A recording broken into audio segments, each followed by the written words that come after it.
we've done Proverbs or Ecclesiastes.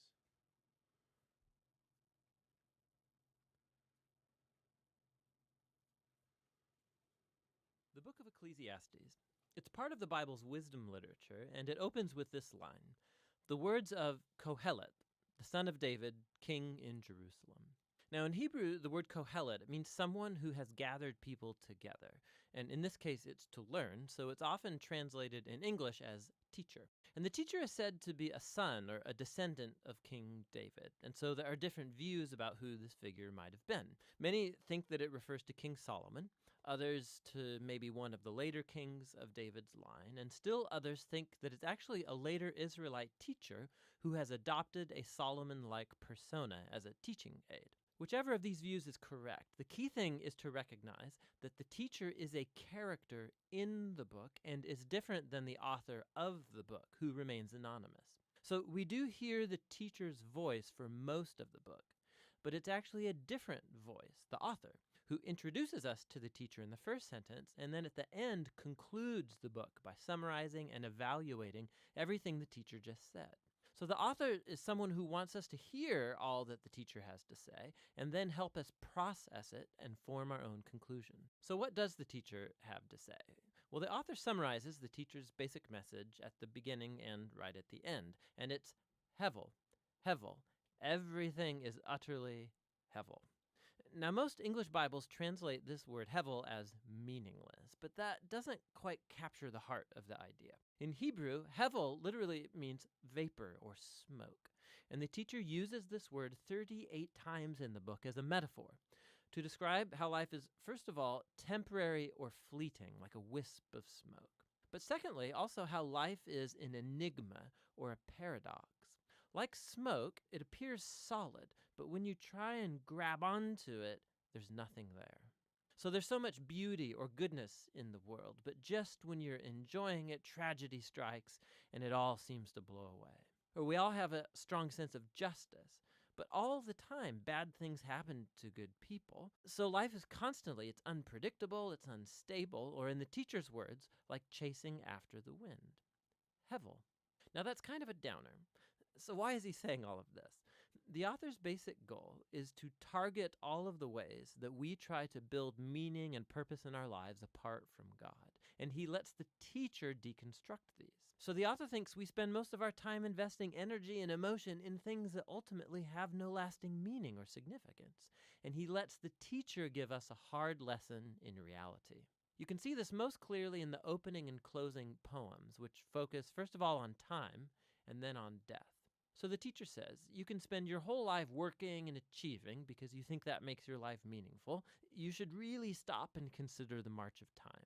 For all of the human effort that takes place in the world, nothing really ever changes. So sure, we develop technology and we build nations that rise and fall, but go climb a mountain and see if it cares. It was there long before any of us, and it will be here long after. I mean, no one's even going to remember you or anything you did 100 years from now, but that mountain, it'll still be there. And the ocean will still be breaking on the beach, and the sun will still rise and set. And so time will eventually erase you and me and everything that we care about.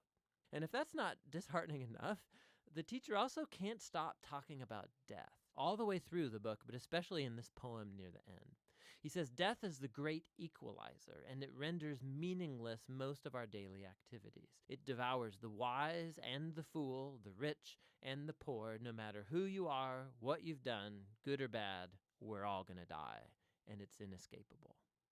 So with these two ideas in hand, the teacher goes on to consider all the activities and false hopes that we invest our lives in to find meaning and significance, like wealth or career or social status or pleasure. So you think working hard is going to make life worth it? Think about the stress and the toll that takes on you, all the anxiety and the sleepless nights. And by the time you actually earn some wealth, you're going to be too old to enjoy it anyway. And then by the time that you have to pass it on to someone, they may not even be someone who cares about anything that you did. Or maybe you think pleasure is going to make life worth it for you. Go for it. You know, live for your vacations, live for the weekend party. Monday always comes. Hevel, Hevel. Everything is utterly Hevel. So what does the teacher advocate then? That we become pure hedonists or relativists? Well, no, that would be Hevel too. The teacher acknowledges the ideas from Proverbs that living by wisdom and the fear of the Lord, that these have real advantages. On the whole, life will probably go better for you. See, but the problem is that even living by wisdom and the fear of the Lord, they're Hevel too, because they don't guarantee a good life. Good people die tragically, and horrible people live long and prosper. There's just too many exceptions. And so even wisdom is a Hevel. Again, not meaningless, but an enigma. Wisdom doesn't work the way you think it should all of the time. So what's the way forward in the midst of all this Hevel? And here, paradoxically, the teacher discovers the key to the true enjoyment of life under the sun. It's accepting Hevel. It's acknowledging that everything in your life is totally out of your control. About 6 different times at some of the bleakest moments in his monologue, the teacher talks about the gift of God, which is the enjoyment of simple, good things in life, like friendship or family, a good meal, or a sunny day. You can't control these things. You're certainly not guaranteed them, but that's their beauty. When I come to adopt a posture of total trust in God, it frees me to simply enjoy my life as I actually experience it, not as I think it ought to be. Because even my expectations about what life ought to be are ultimately Hevel. Hevel. Everything under the sun is utterly Hevel. And so the teacher's words come to a close. Right here at the end, the author speaks up again, and he brings it all to a conclusion. He says, the teacher's words are very important for us to hear.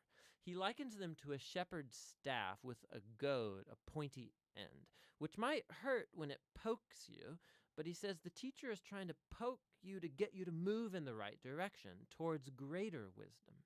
The author then warns us that you can actually take the teacher's words too far, and you could spend your whole life buried in books trying to answer life's existential puzzles. Don't try, he says. You'll never get there.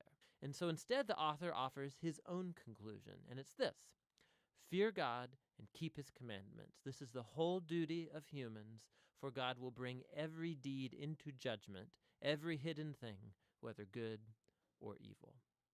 And so the author thinks it's good to let the teacher challenge your false hopes and remind you that time and death make most of life completely out of your control. But what gives life true meaning is the hope of God's judgment. The hope that one day God will clear away all of the Hevel and bring true justice to our world. And it's that hope that should fuel a life of honesty and integrity before God, despite the fact that I remain puzzled by most of life's mysteries. And that's the wisdom of the book of Ecclesiastes.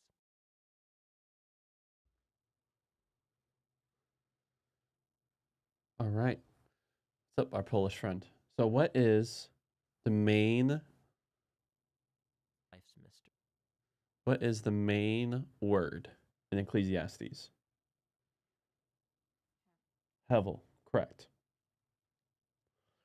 It means like, what is? Do you know what Hevel means? Yeah, it's like trying to grab smoke, trying to grab air. You can't go be It's the moment when I say I'm going to take that. I'm going to build my life on a successful career, and I'll figure it out. Well, time and death laughs, mocks at our tries to control life. And so there are good things to enjoy: food, family, friendship, good meals, sunny days. Like there are, even a beach. yep. And the thing is, don't take it for granted. Yeah, just have fun when it happens. Don't be like, Yeah. oh, I want the sunny day and I want everything. It's like enjoy and be thankful. Like when we go to the coast, enjoy and be thankful that we are at the coast. That's how I like every day. Like for me, like I'm very thankful that we could take this time. We could play visual arts. We could study the scriptures. Because if we're in a different area, we won't have that pleasure. Like, especially if we had to like work the field to try to get enough for our family to survive. There's gonna be no time for video games. No video games today, I guess. No video games probably your whole life. If we lived in a different area where you had to work someone else's field to get pennies. No computer. Yeah, No you fun. don't even have no money for computers. Like No fun. we live in a very privileged time that we can take a lot of the day and just play video games, study scripture. But that is because like, and so we don't we seize it in glorifying God. That's where like that's how to really bring pleasure out of things that if we try to get lost into it, everything loses its final touch.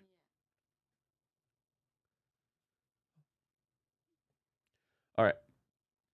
You ready for Logos?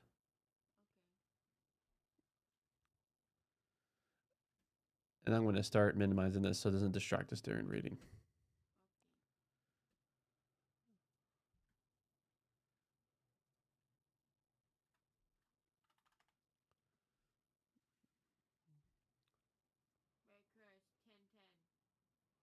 Very Chris 10:10. All right, we are in the Kings. And we're actually starting. Isn't that exciting?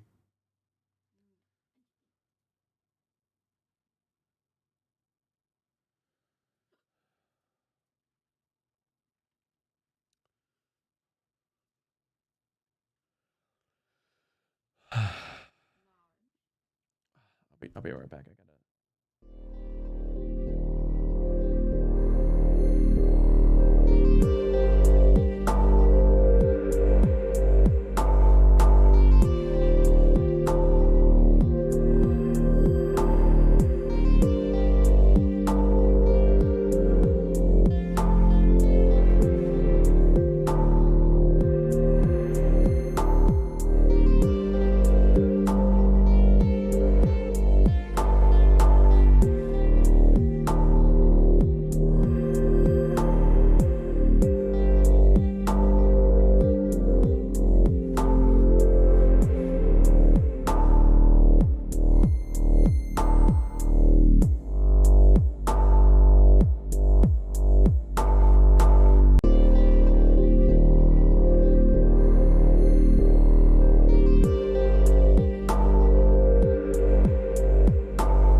All right, let's do this. So, King David is on the throne. That's the last place where he left off. Jesus, your life amazing. I am so thankful for you. Thank you that you are the faithful one when I am utterly unfaithful, a wretch. It's by what you have done. You are my representative, and you declare me righteous. And I want that for everyone.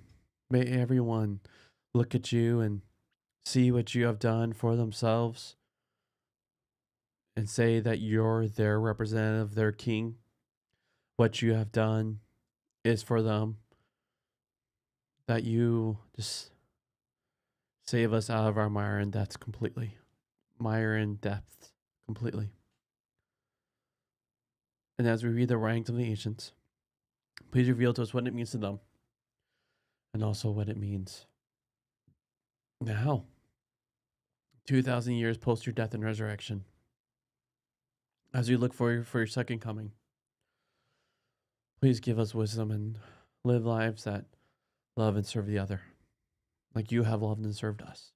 And as you continually loving and serving the other, may we model you. Amen. King David was old. He's an old man, advanced in years.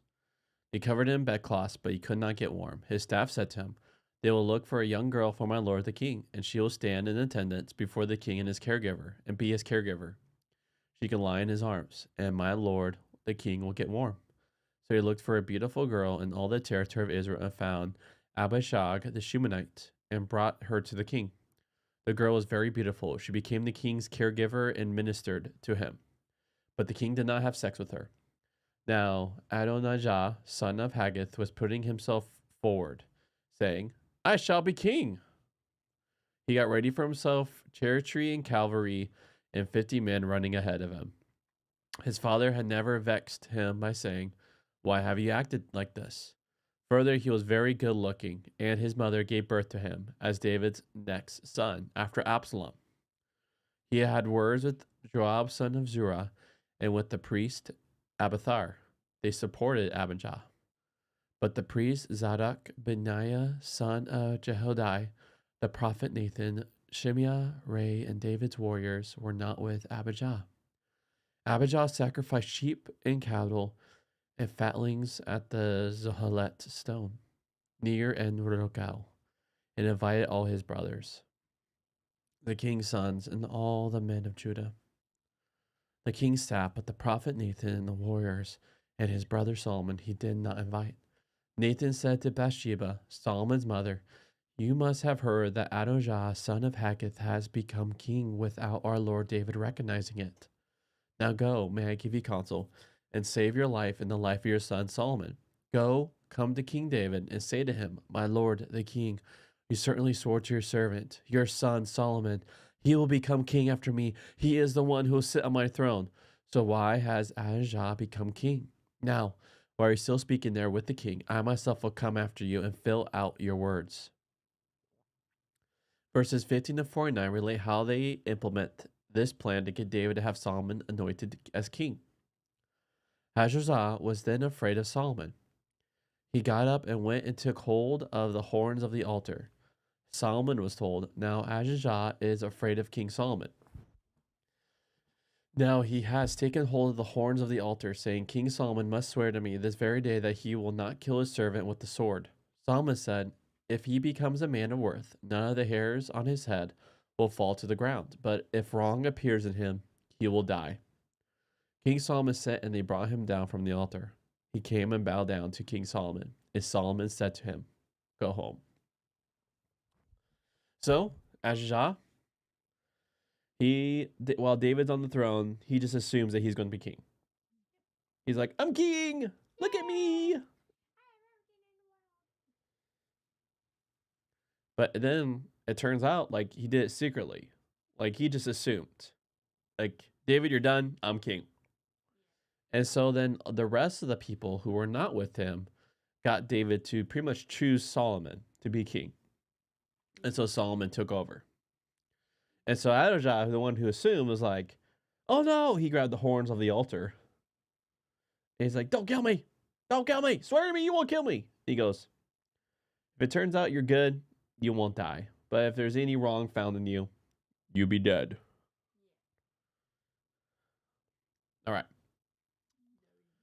I have friends in Kyrgyzstan, where a few weeks ago there were protests against the president and the government on the part of the opposition party and its supporters, citing widespread government corruption and abusive expense claims. My friends deemed it wise to stay home during the riots that followed. Scores of people were killed. Eventually, the protesters took over the security headquarters and the state television station. The president and his family left the country, and the former opposition set up a new government. In Britain, there were scandals last year over similar matters, and these will be a factor in the way people vote in the election that happens tomorrow. Political corruption is also an issue in the United States. But at least in both contexts, we have a system for changing the government every few years, and in this way, punishing politicians. While the system's administration is subject to abuse and there can be controversies about the validity of an election's results, neither country has had a coup lately. You can say that Israel was more like Kyrgyzstan. God's promise to David in 2 Samuel has established the principle of dynastic succession. God is committed to David's household. In the British monarchy, the king's eldest son becomes the next king, and it rather looks as if Abijah assumes this role should apply. Of his elder brother mentioned in 2 Samuel 3, we know that Amnon and Absalom are dead, and by implication, Caleb has also died. while Abijah comes next. God has not laid down that the eldest of the king's offspring should succeed him, or even that it should be a son rather than a daughter. And in the Old Testament, God often shows an inclination to defy the regular rule whereby the eldest son is the senior one, for instance. God preferred Jacob to Esau, so there is no presumption regarding who should succeed. David, too, has taken no action in connection with who should succeed him. As an aspect of the way he has become more and more irresponsible and feeble as years have gone by. The point is illustrated by the pathetic account of his dotage with which First King begins. It seems sad, not least, that this king, with many full wives and secondary wives, cannot get one of them to keep him warm, and that his staff assume he needs a nubile girl to do so. It's not clear whether they assume should be another secondary wife for him, and thus that his not having sex with her is another sign of his feebleness.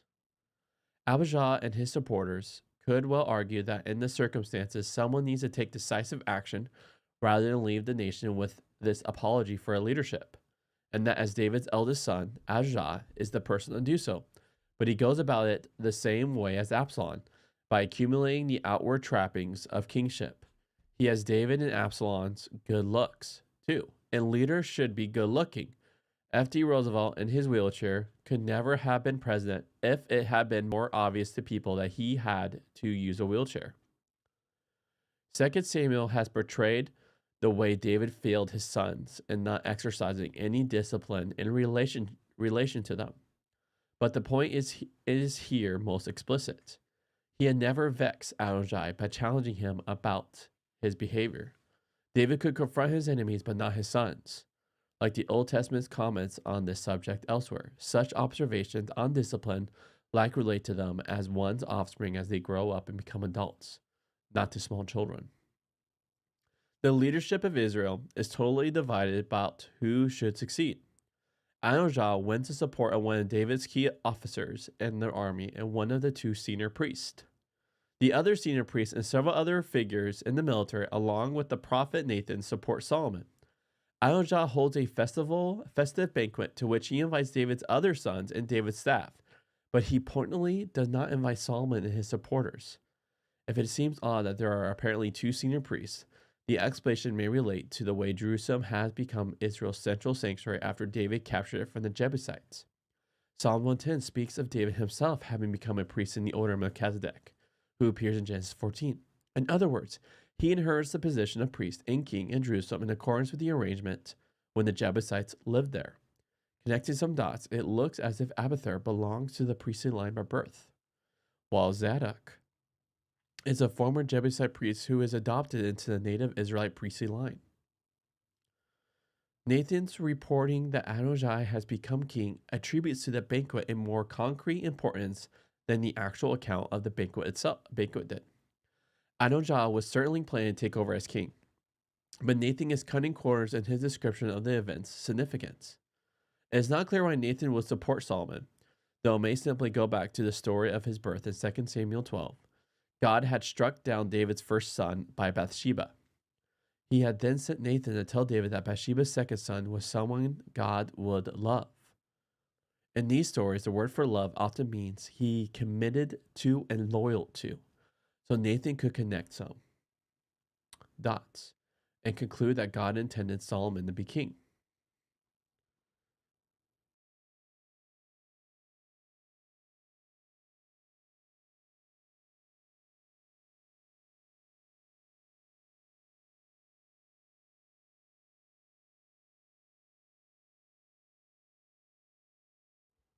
Good job.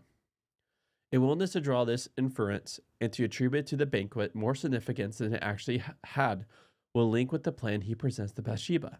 It would be quite natural for her to hope her son would end up as king, and not simply for the usual motherly reasons. Their transition from Saul to David illustrated how people who might look like rivals for the throne and people who might support such rivals are in a dangerous position during the transition process and afterward. If Adonijah succeeds to the throne, both Solomon and Bathsheba may not live long. So you hear that? So when both people are vying for the throne, what usually happens to the opposition party? What usually happens? They don't. Yep. Like in this happens a lot, especially places with the kings, and also place where one group sets up government. Usually, the other group is no longer alive. So it should be quite willing to remind that befundled David of a promise that, as far as we know, he had never made. Adonijah, in turn, will know that his number is up when David at last takes the decisive action he needed to take long ago.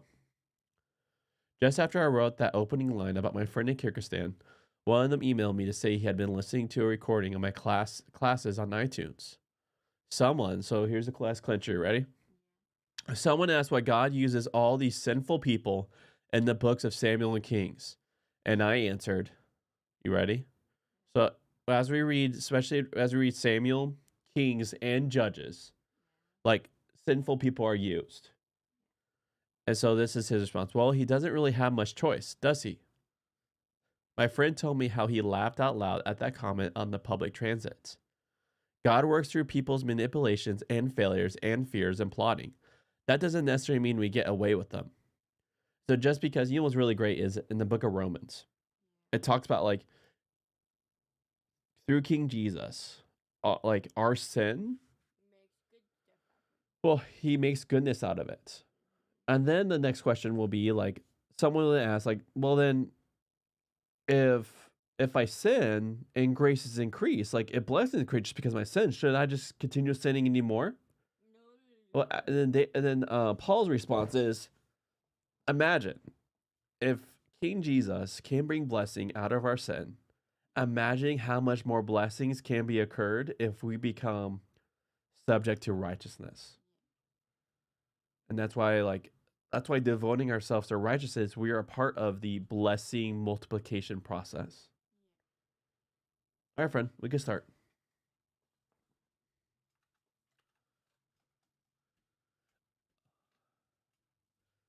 All right, so I was playing Ultra Kill when I wasn't with my bro. I wasn't during the day. When I play Ultra Kill, I might play Ultra Kill tonight, but you probably be asleep by then. But right now I have to stick to games that don't have first or third person guns.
I could get messy.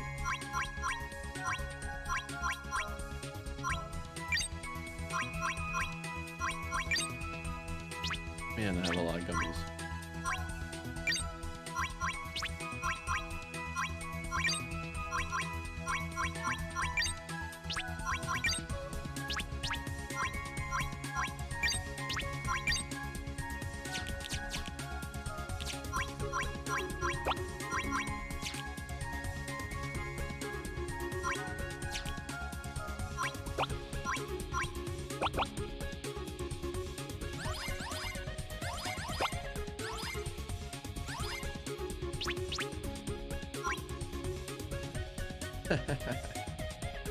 Oh man,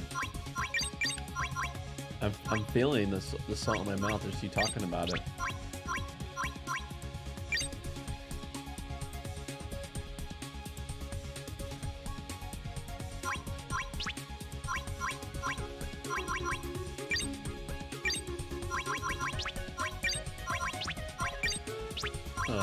And then put more weapons.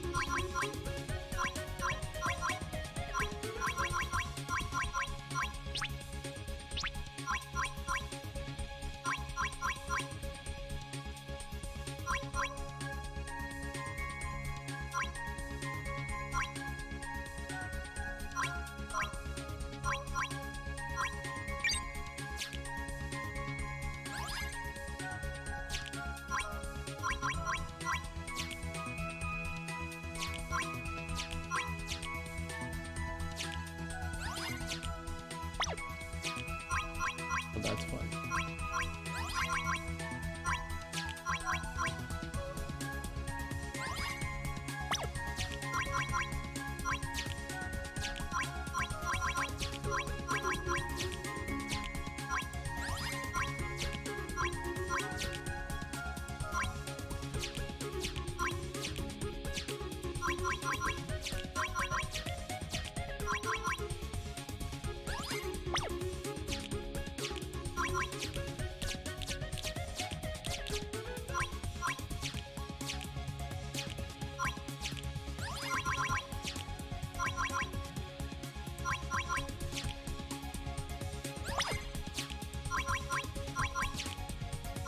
Interesting. So I can't remove the fancy.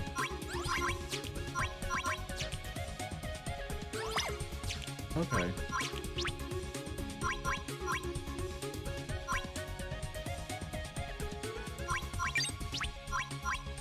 Interesting. So I can't.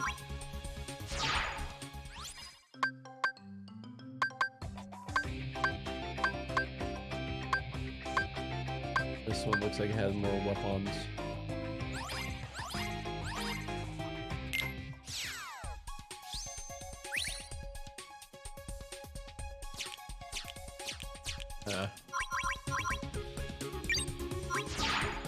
Point. As long as the big issue, I just don't.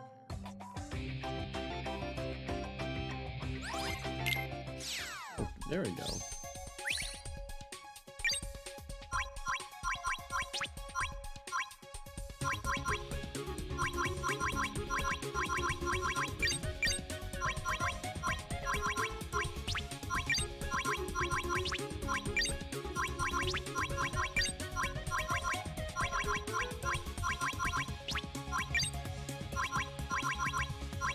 Oh wait.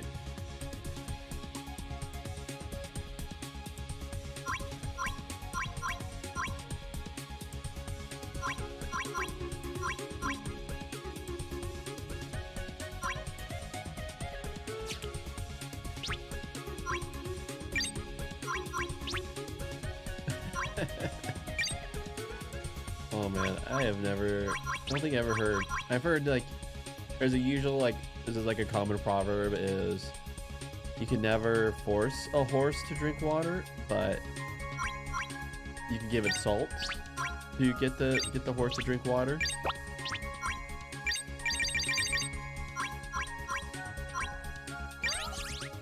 Oh, here we go.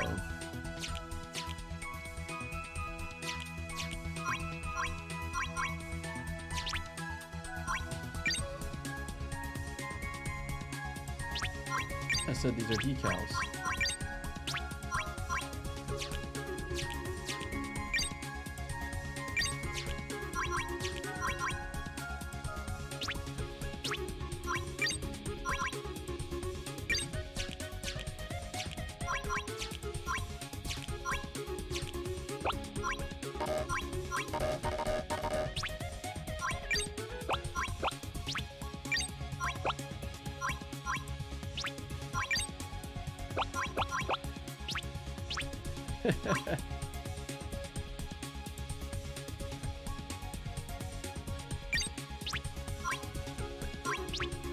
I'm really surprised.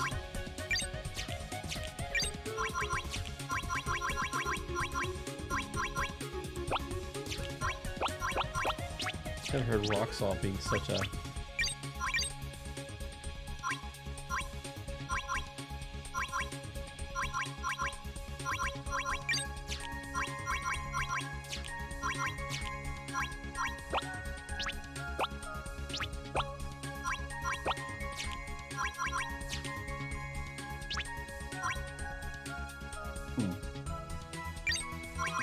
So it's like kind of like rock salt art that I guess you're like, tasty.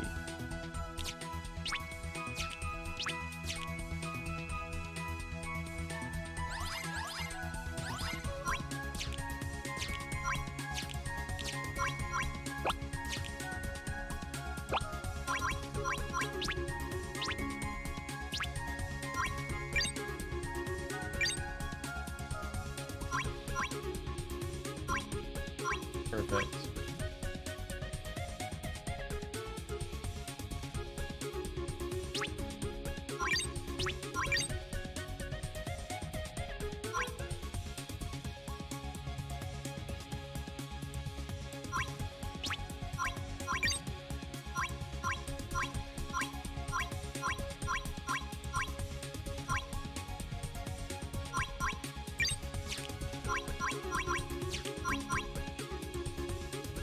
Dang.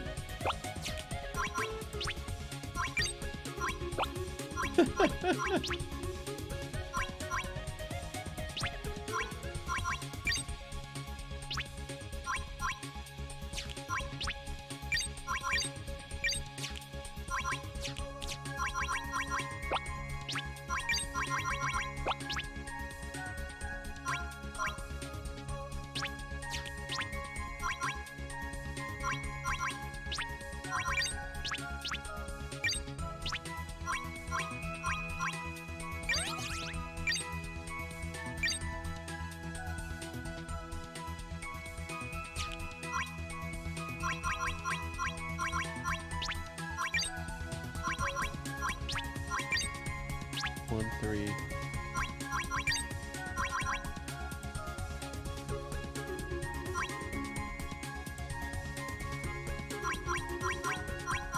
Actually, looks like 1-3 is the best.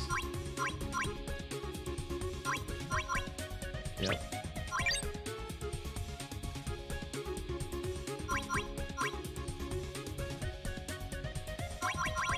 Like, yeah, it looks like the 1-3 ones are the best ones. Yep. Oh, man, I'd love to.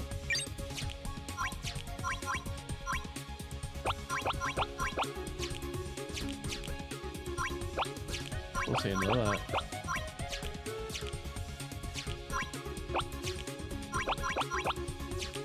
My chips are always ugly. But we could just definitely say that they're optimized.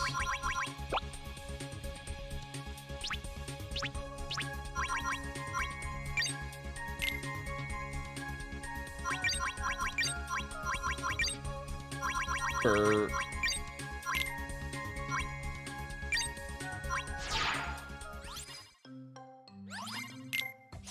oh, didn't mean to go gummy.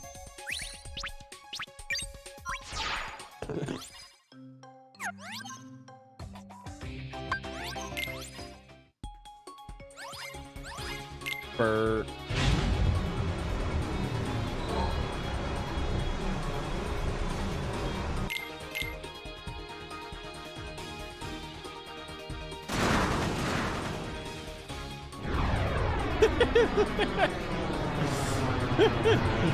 oh, that's so ugly.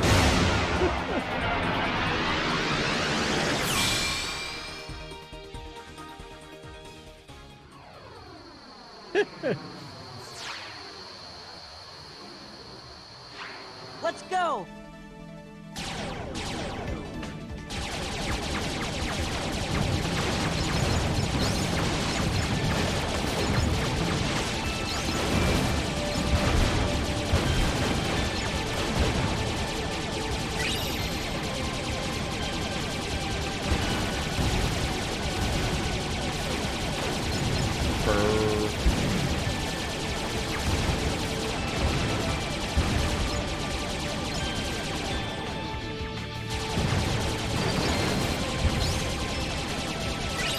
Into the light.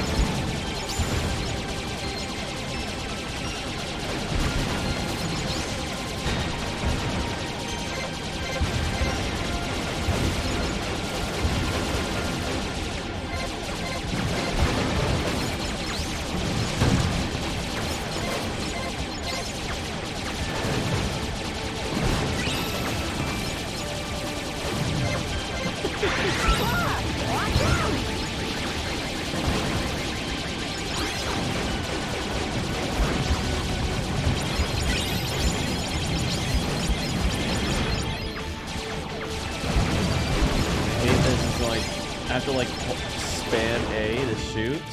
Oh man. Makes you want to activate turbo mode or something.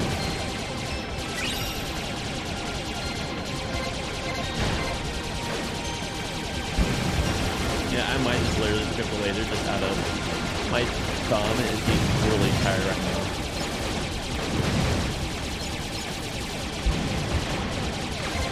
Yep, going tracking lasers after this. This is like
Beast Castle, that's fun.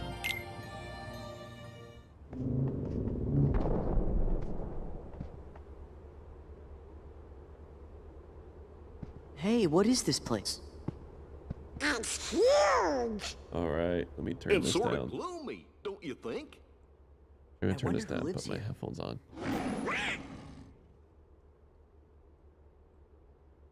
Hey, does anybody else recognize that? Hey, that's the beast. Yeah! Maybe we should check up on him. Look, Come on! After that heart list.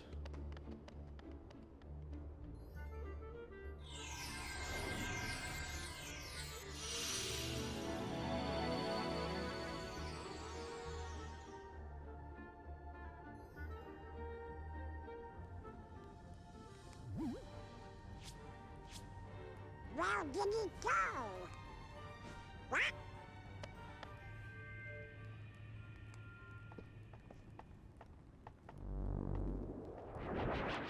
What? Found it! whoa.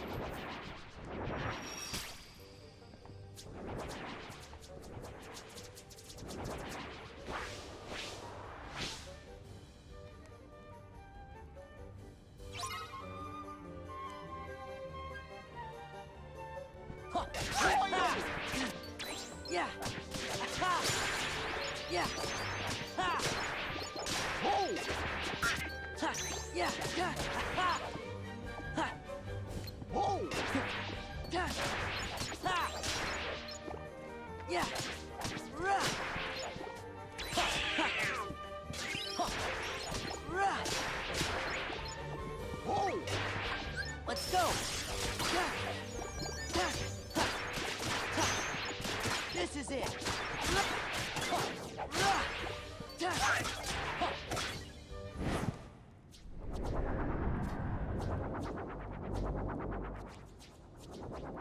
Oh, come on, enough already. Somebody help us!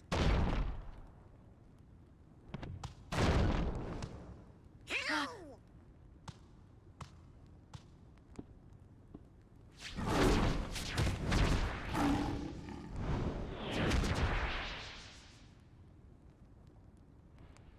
Just in time.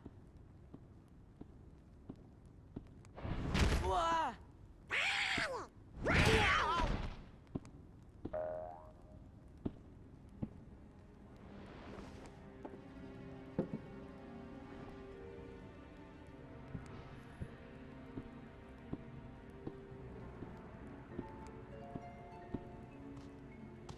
Gone over to the dark side.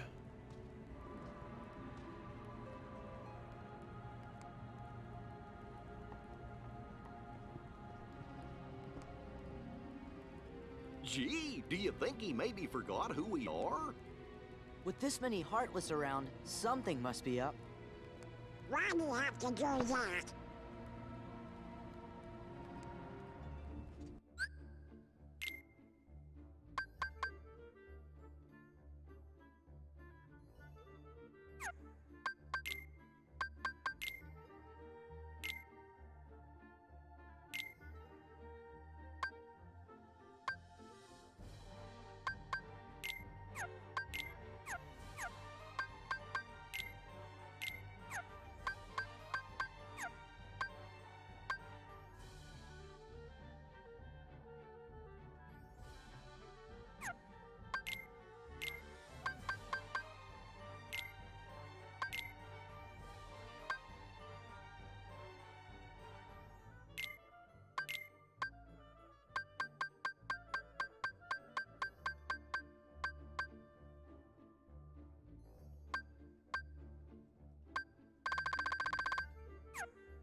Yeah. Back off.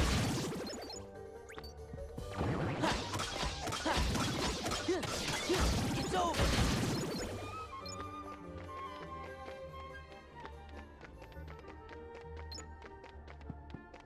All right.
Yeah.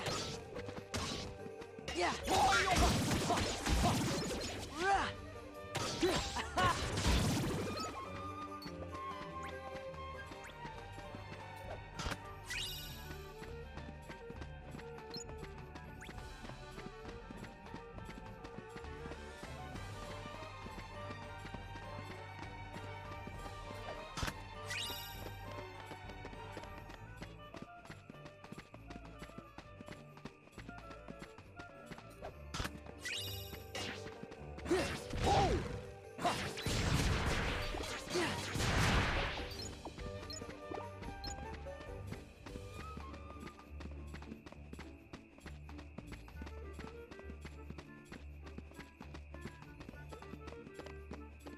Yeah. Ha. Yeah. Ha.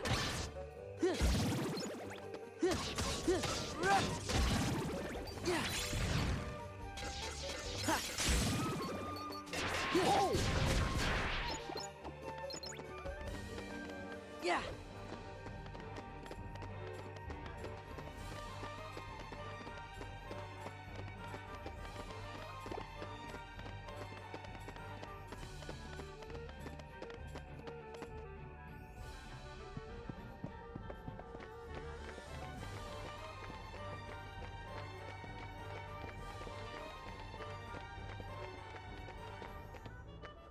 Hmm. Yep. Eek.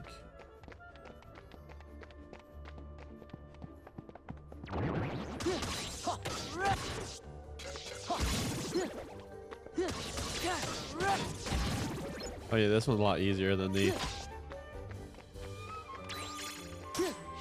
Yeah.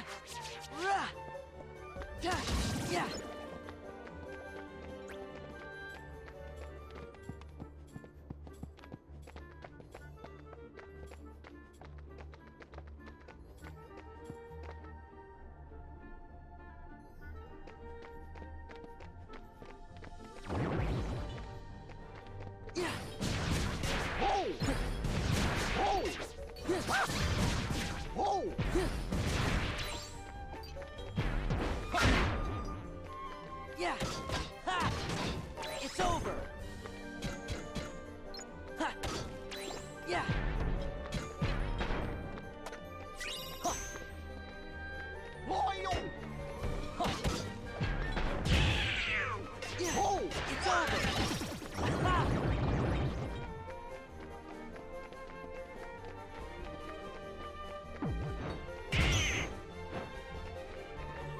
Loyal! Ha. Oh! Loyal! Yeah. Ha. Ha. It's over.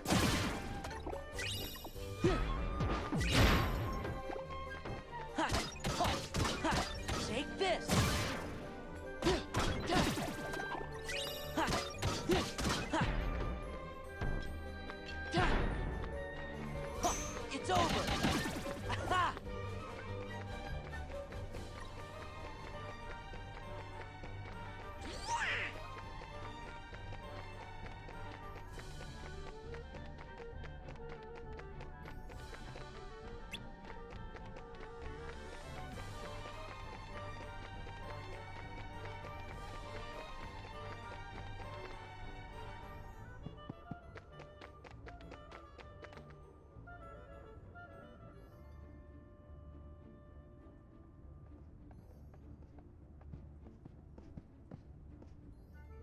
Shh, Gorn. Oh, what am I going to do? Okay.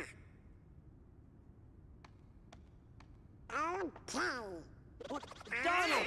Hi. Who opened the door? Oh, I'm so happy you're here. Donald. Sora. Goofy. Hiya. Put me down. Put Oh. me down. Oh, Yeah.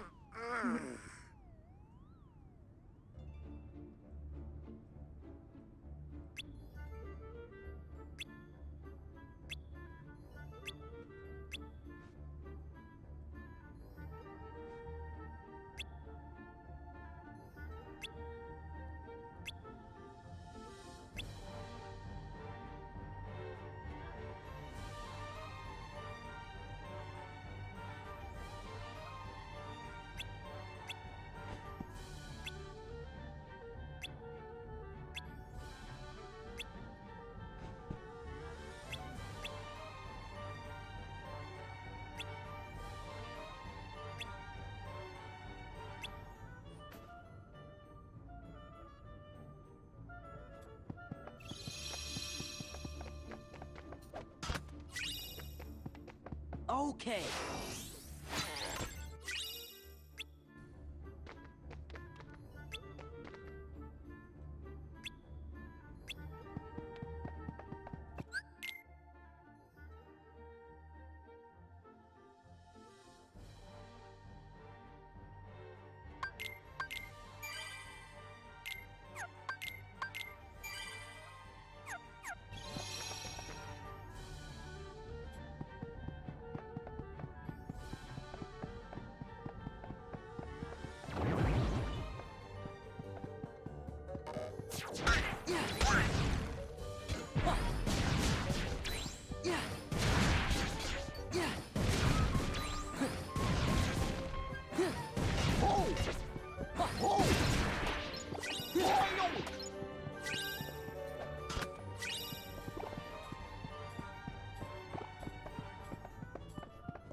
Yeah. Yeah.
This must be it.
Let's go!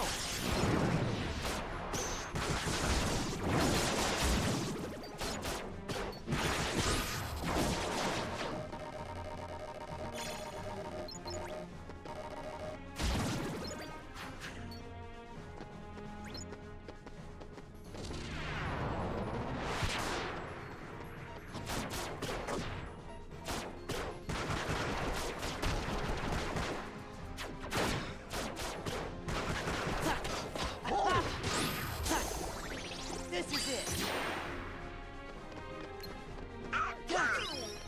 Loyal!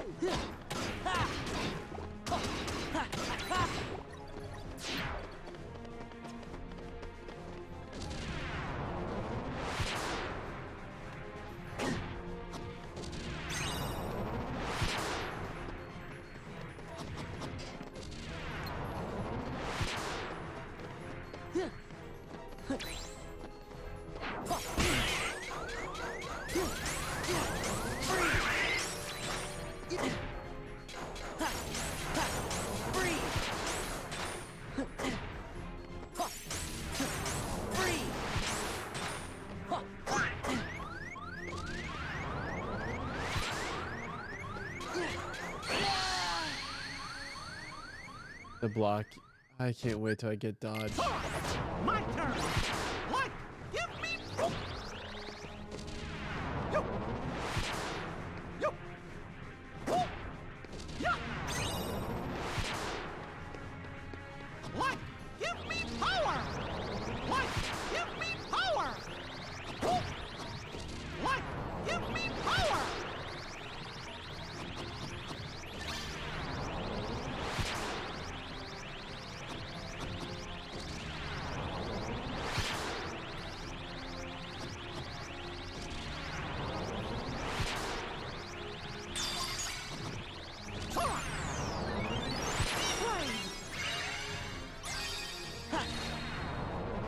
Let's go!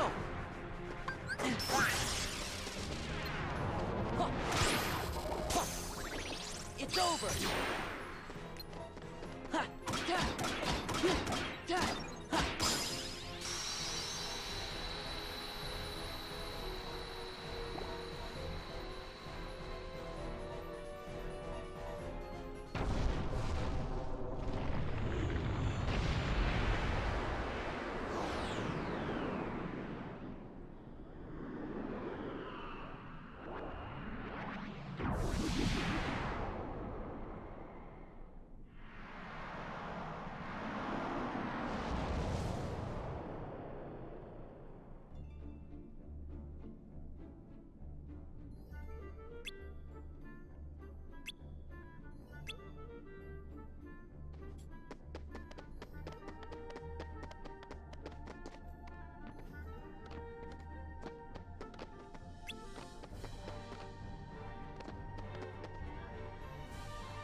There's nobody here. Hmm? You mean there's nobody to rescue? Did someone say rescue? Shh. Keep quiet. It might be them. Oh, they look like nice boys to me. We are nice. We're your friends. Yeah, Belle sent us to find you.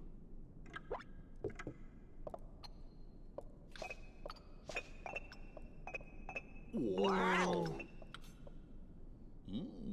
I'm Sora. Donald. Goofy. Don't touch. I am self-winding, sir. I am. It's not goofy. I'm glad you're okay. It is we who are overjoyed to see you. Did somebody put a spell on you guys too? Please. No. Yes, that's right. You've heard. It was the Enchantress. It seems so long ago. It was a cold winter's night.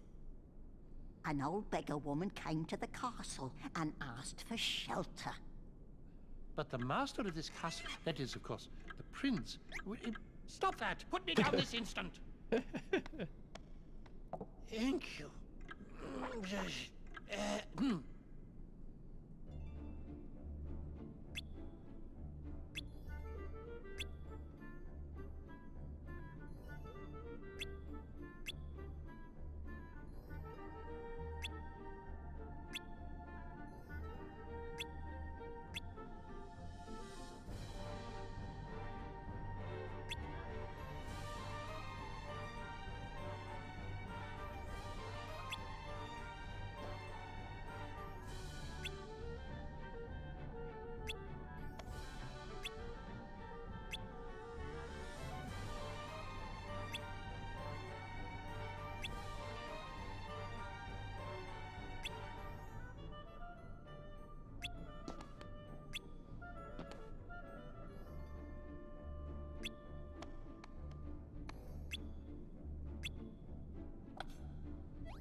be quick about it! Is this the spot? I think this'll do the trick.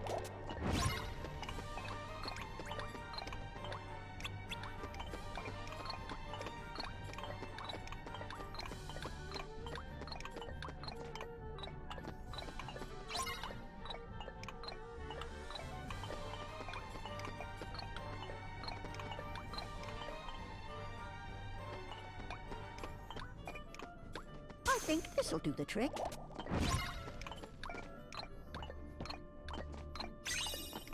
Oh! Oh, no!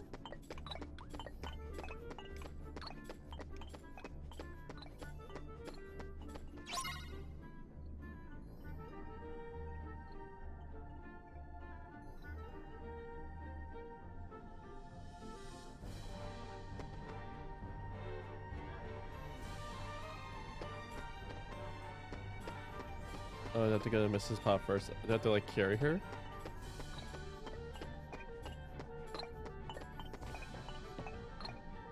Here you are.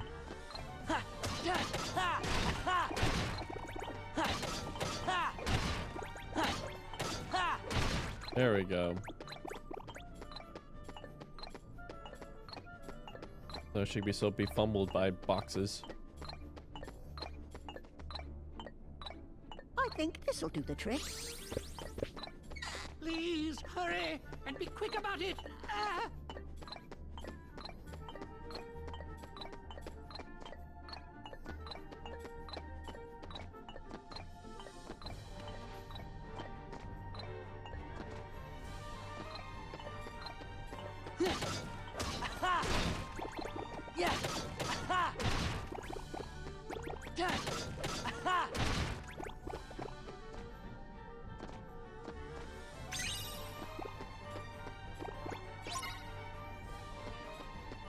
Oh! Oh, no!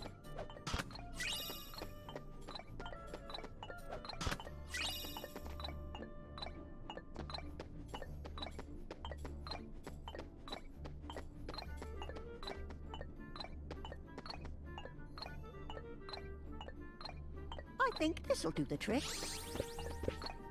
Please, hurry, and be quick about it!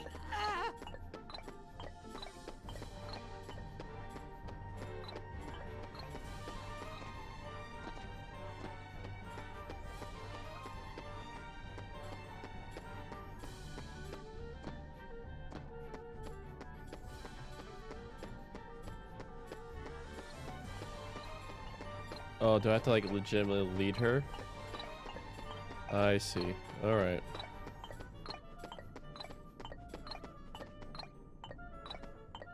Oh! I think this'll do the trick. All right, come on. Please, hurry, and be quick about it! Go.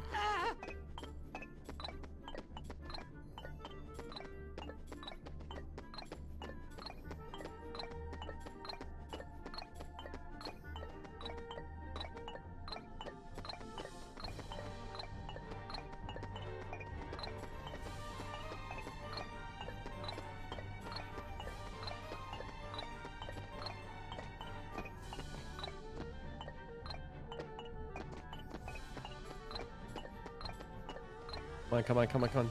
Oh! Oh, no! Pick you up.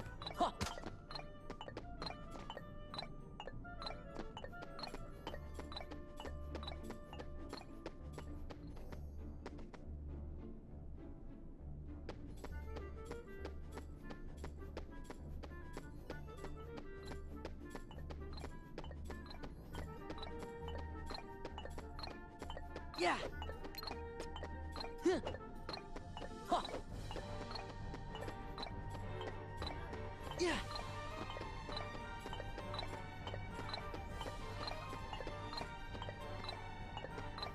I think this'll do the trick.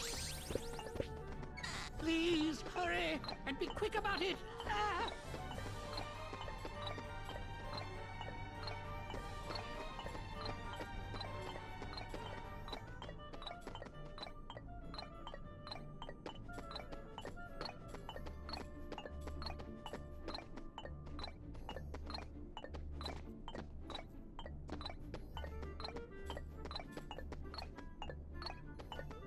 There I we go. think this'll do the trick.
That scared me.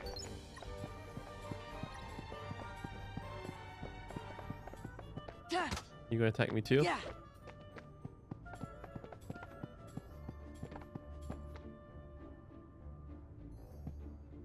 Sure.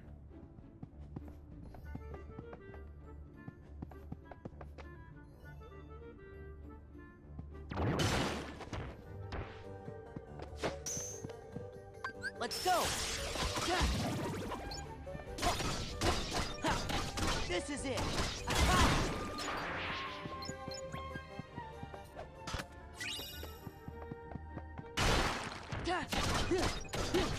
It's over. Yeah.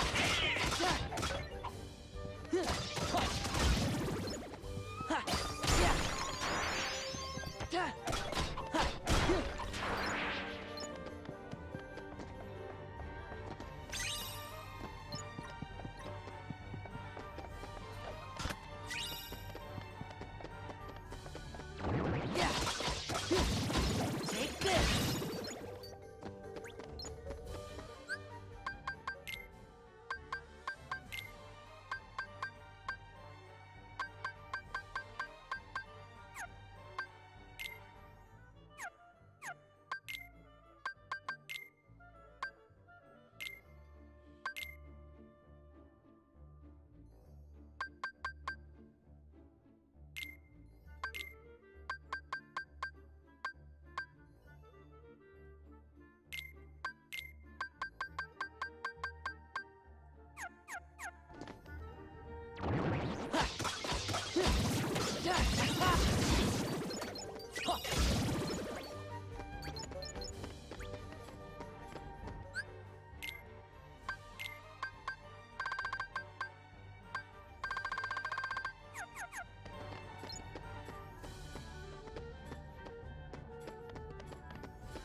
Be right back.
It's time you dealt with Belle. Ooh, that's a voice. She's scheming to take everything you have. This castle, your precious Rose, and then your life. Trust no one. Feed your anger. Only anger will keep you strong. Okay. I've had enough of strength. There's only one thing I want. What? To love and be loved in return. Who could ever love a beast? See? She has accomplices.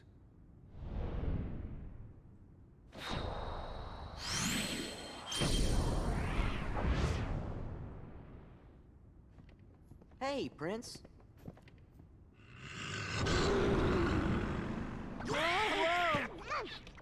Oh dear, Master!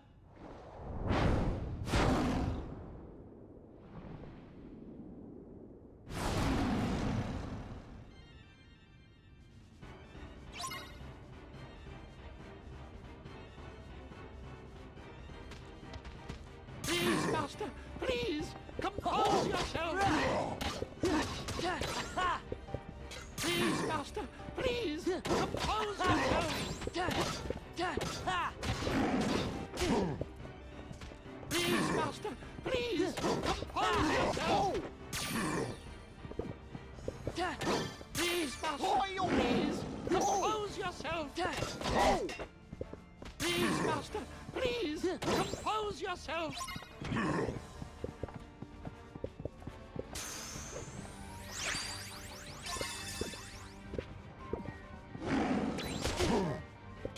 Please, Master, please, compose yourself! Please, Master, please, Whoa! Whoa! Whoa! Please, Master, please, compose yourself! Please, Master, please, compose yourself! Please, Master, please, compose yourself!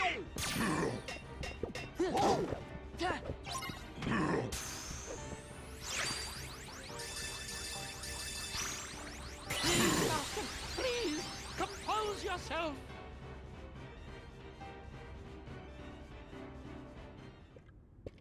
Cogsworth, what happened? Well, Master, you see, that is, how shall I say, actually, Well, you put everybody down there in that dungeon. I did what? you did? Who was that guy you were talking to? The one in black? Zaldin. That's his name. He came from the darkness. He used my anger to control me. He took all my sorrow, my sadness, my pain, and turned it all into rage. There was nothing I could do. I could no longer see the truth. We'll all be. That must be why you threw all of your friends down there into the dungeon. You wanted to make sure that you didn't hurt them, right? Was that it? Was it to protect them? Sure. We know you're good inside. He's right, Master. We've all seen how kind you can be. After all, Belle can see the goodness in your heart, but I'm afraid you've yet to... Belle. I've mistreated her. I've mistreated her and been so selfish. She didn't say anything about that. She'd never tell anyone of my cruelty. She's too good. You see, I'm afraid he judges himself far too harshly. Why don't you just go talk to her? But... No excuses. Come on, we'll go with you.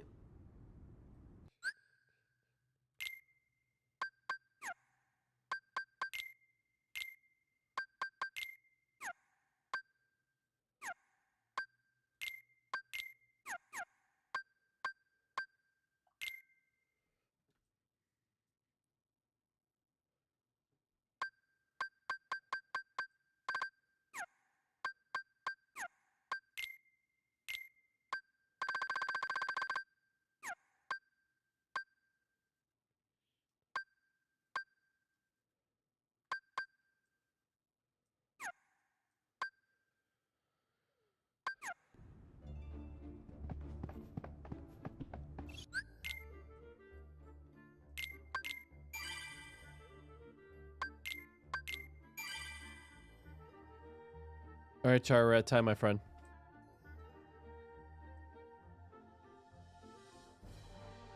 They're like save points. Goes until you leave in the beginning. All right, so I'm gonna say if you die or you finish it, okay?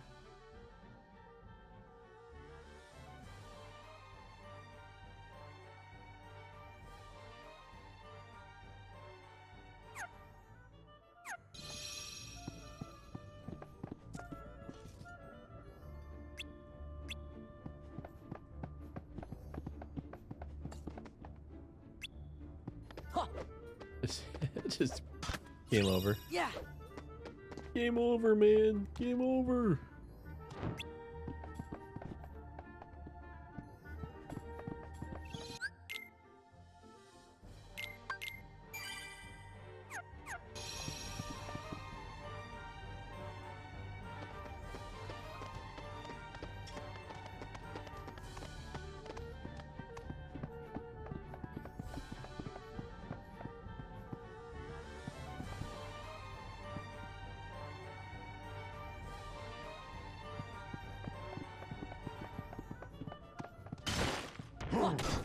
These. Get out!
What's up, future is now?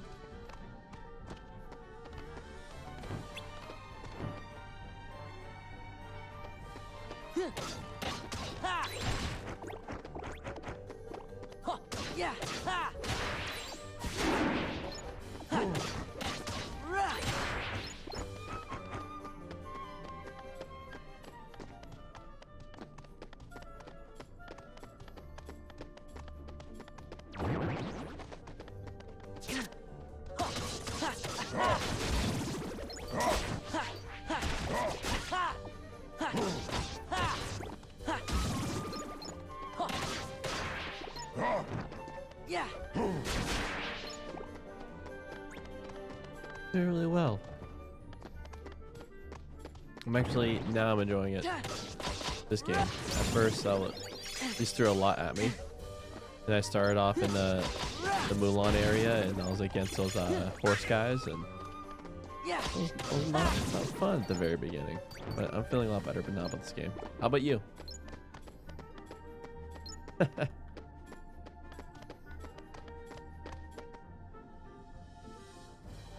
This is my first time playing it. I'm really enjoying it.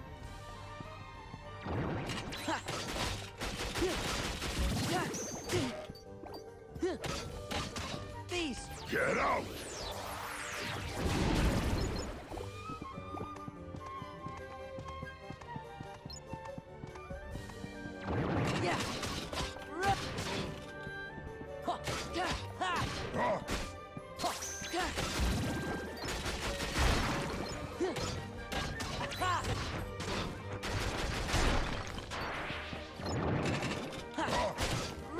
If I know if I would have started off in the Beast Castle first and not the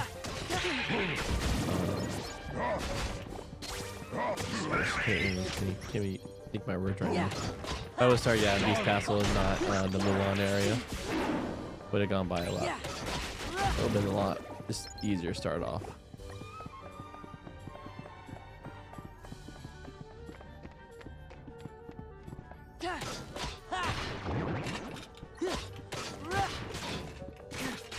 Get out!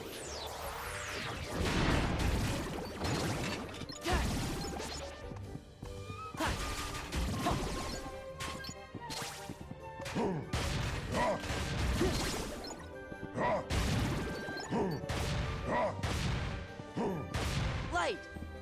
Let's do that.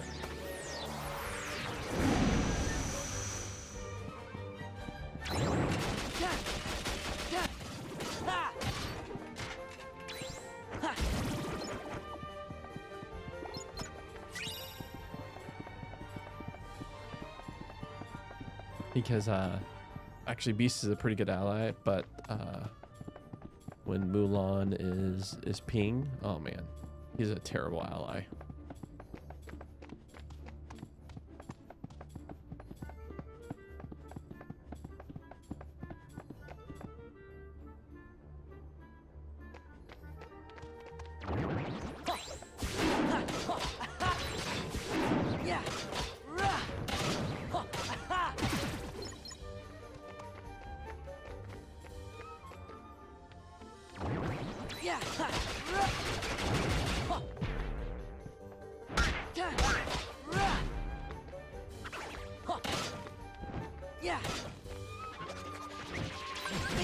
Get out!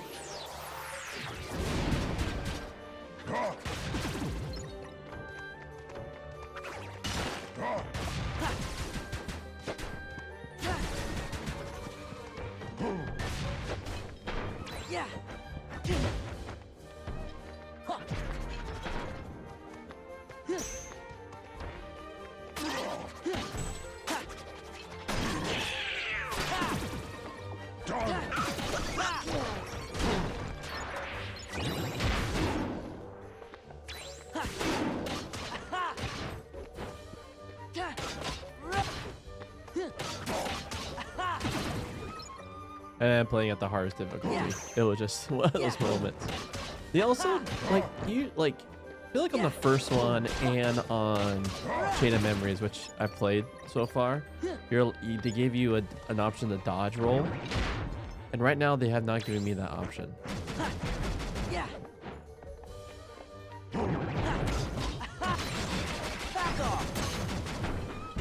Get out! So that's besides it. Now I'm like enjoying it. I'm not having a death conga.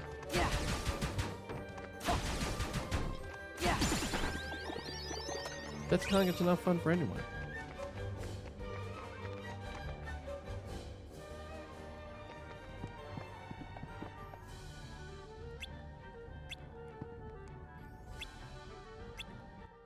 Are you still haven't died yet?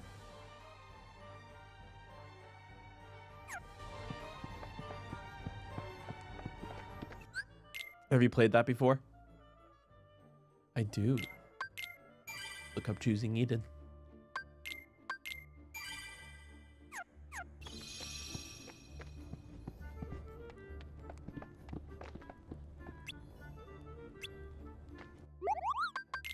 Right.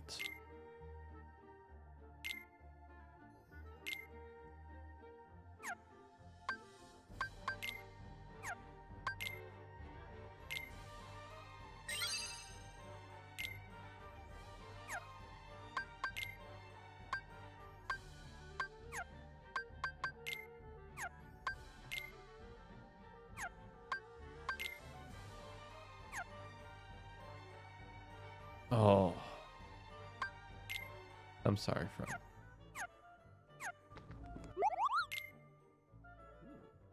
Here we go.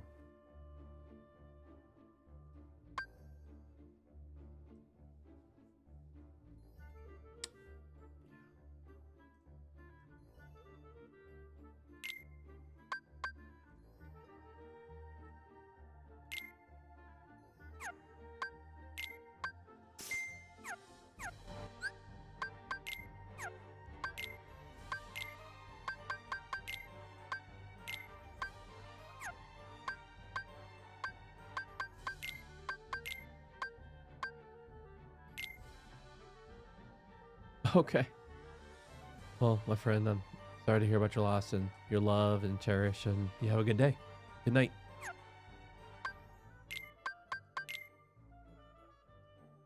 Yeah, actually, one of our regulars, Eidolon Warrior, he's from Poland, so it's probably close around his bedtime too.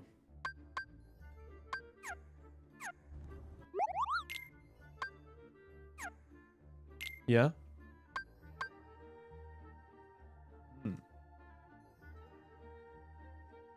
Thanks, friend. All right. Nice. I can't wait in the future to talk about your culture and context and talk about the from the United States culture and context. It'll be fun. But have a good night, friend.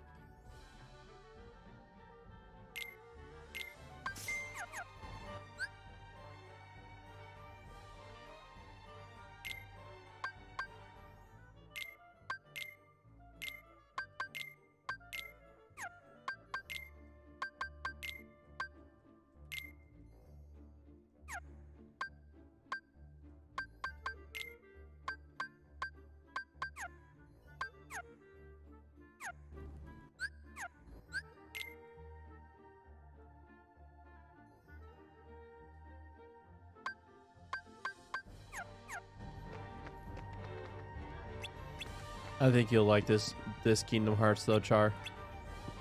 You don't have the forest level that you absolutely detest. Doesn't have all the crazy checkpoints that, like all the crazy yeah, the forest is definitely one of those maps where it's easy to get lost. Alice in Wonderland area.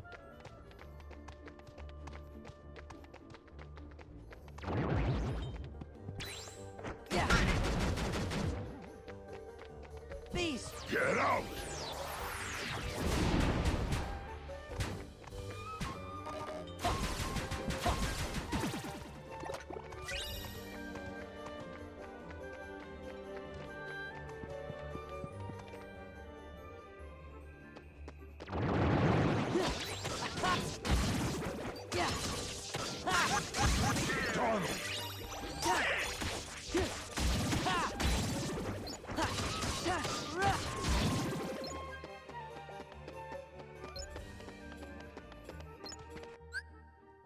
Yeah, go see Belle. These things pop up now. Fight.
What's up?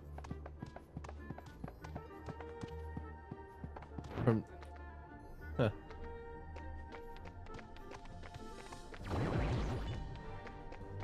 Beast! Get out!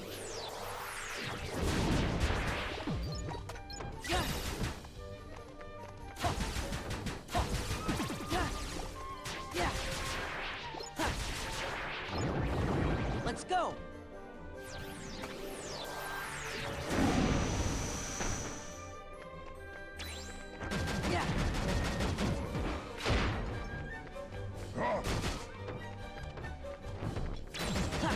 Back off! Yeah!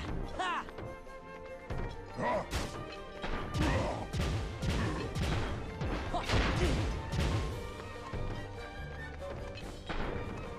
This is it! Ha!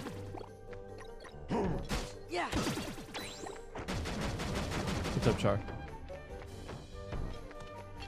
This is it! Yeah! Back off!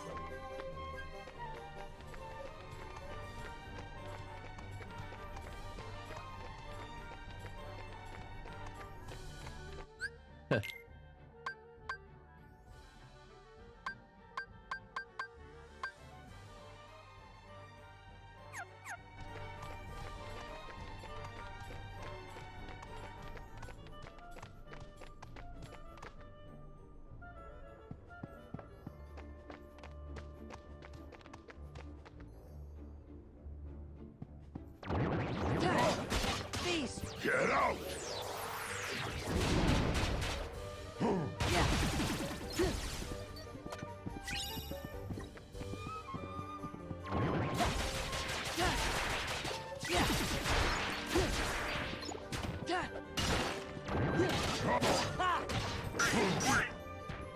Yeah.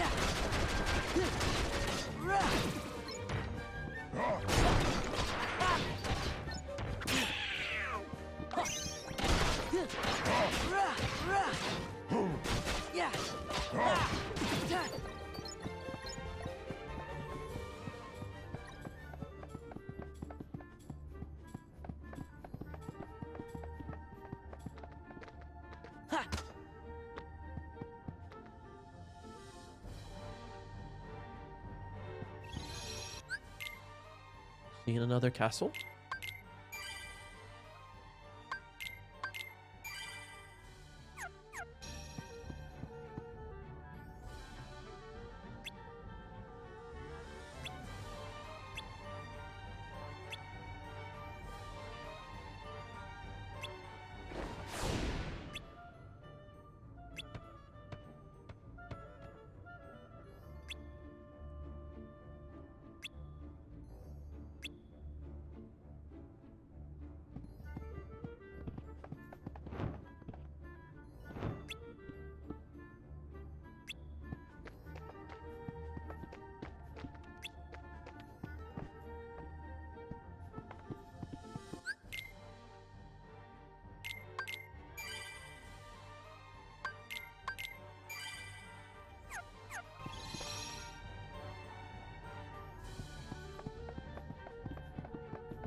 Get out!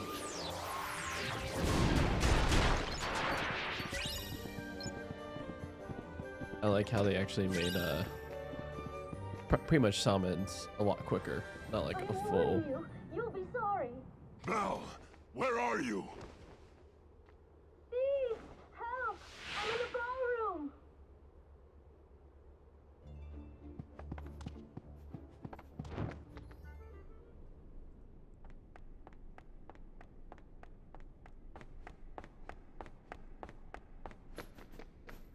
Belle! I'm all right.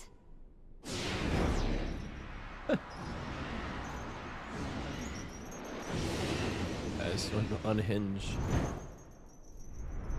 heartless. Wow!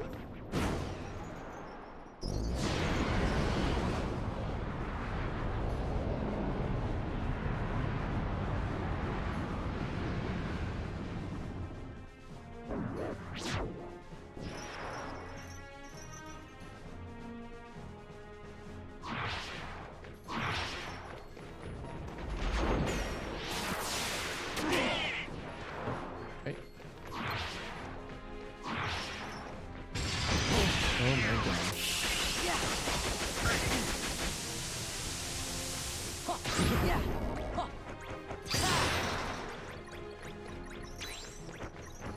Beast! Get out!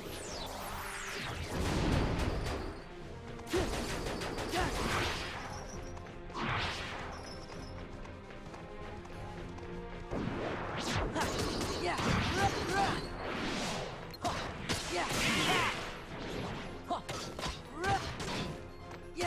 Yeah. Yeah. Yeah.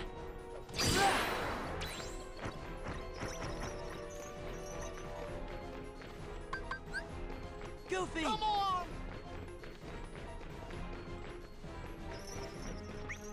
Let's go!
It's over.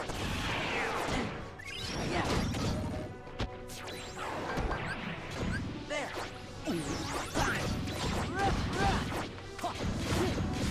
Okay. Back off.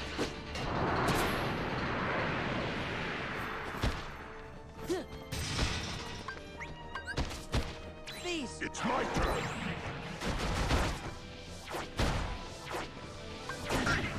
Get out! Yeah.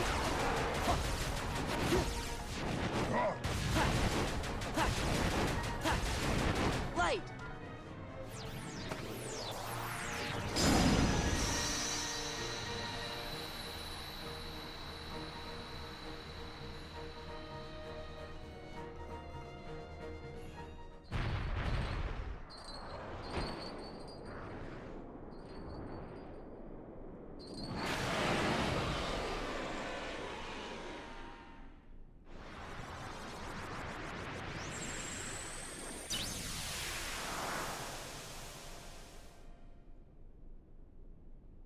We did it! So you think. Zaldin! Farewell. What does he want here? He must be with Organization 13. Ever heard of the Nobodies? When a strong-hearted person turns into a Heartless, a Nobody is created too. See, the Organization, they've got control of all the Nobodies. That's right. They were gonna make you into a Heartless. That way they could get that nobody of yours and have control over it. You're all right. Belle!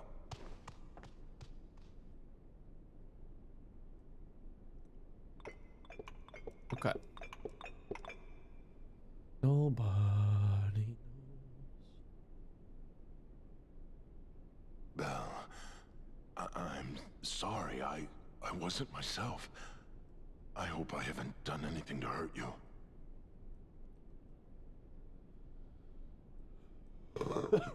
Forgive me.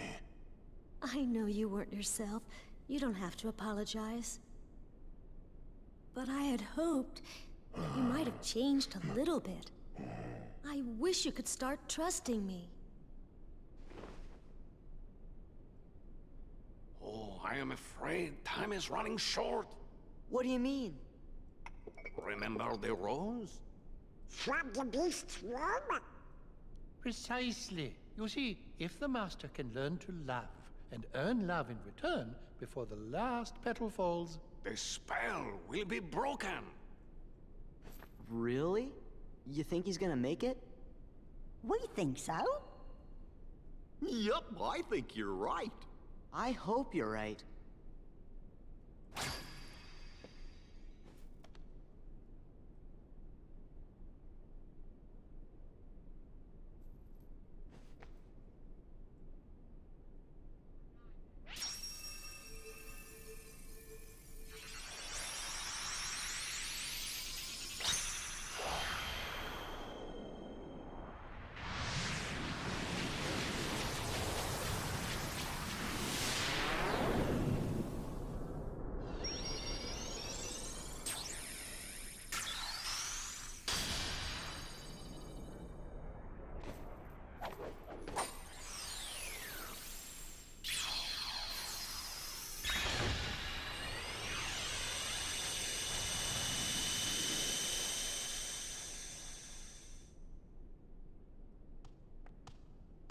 happened? The gate is open! Do you have to go? Yeah. Now, no more arguing, okay? We'll see to it. Take care, dears. You are welcome here any time. If you hear anything about Riku, or the King, the Heartless, the organization, anything at all, let us know. Okay, gotta go.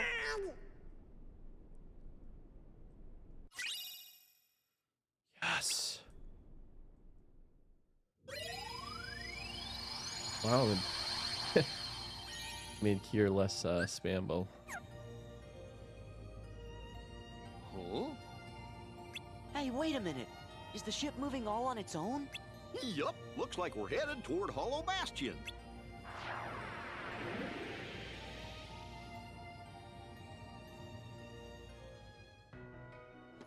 I wonder what's up.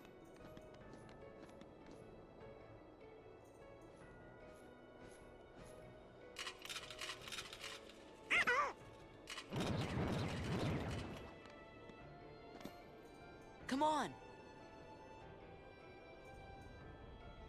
Merlin's beard.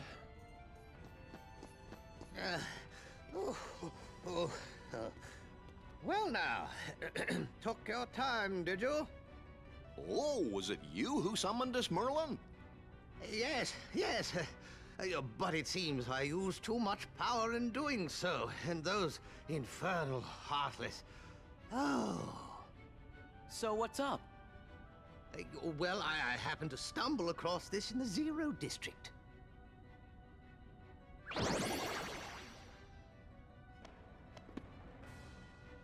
Winnie the Pooh. Pooh's storybook. That's right. I know you're a good friend of Winnie the Pooh, Sora. That's why I summoned you.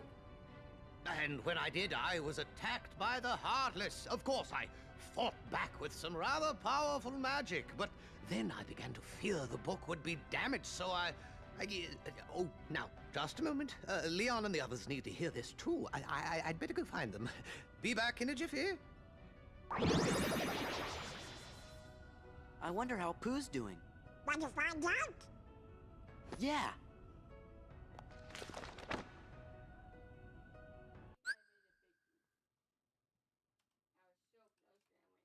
Then he fell. Oof.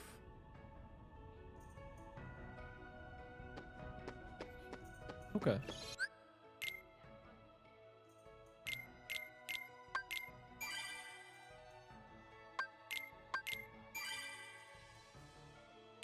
What's that?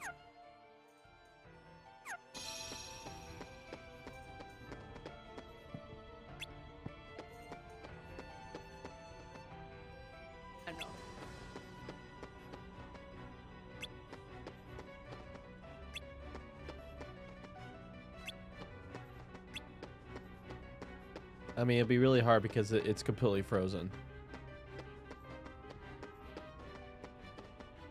In the header.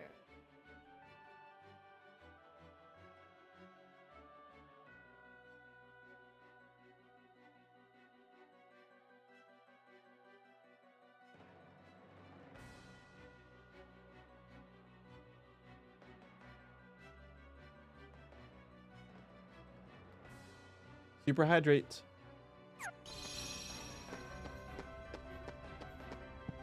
Yeah.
Okay.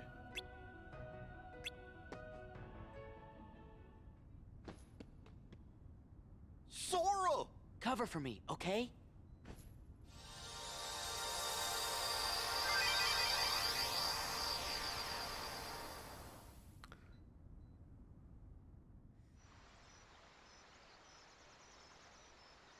Yeah.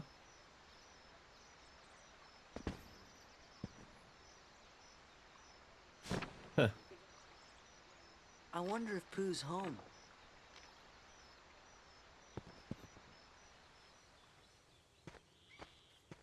It's a pop-up book now.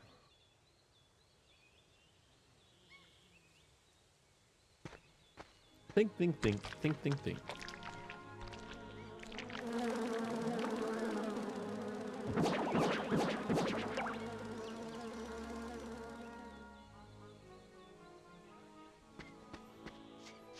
Yeah, it's like, I think it's like the OG book is named from. Huh. Yeah. Yeah.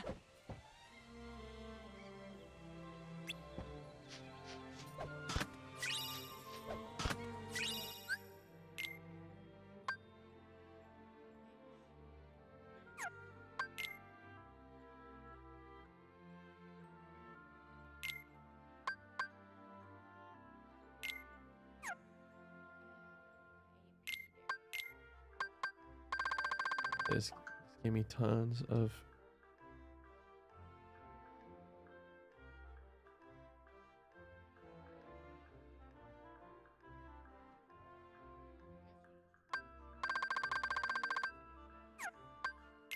Okay.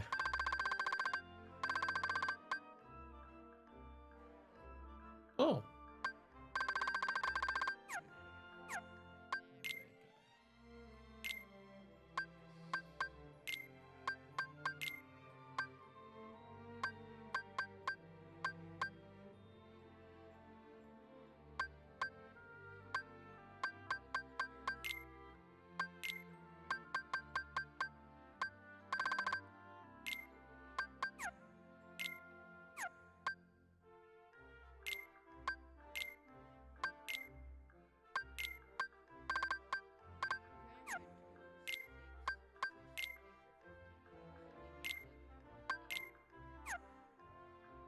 Again, you're going to have to make guesses because it only comes with microwave instructions.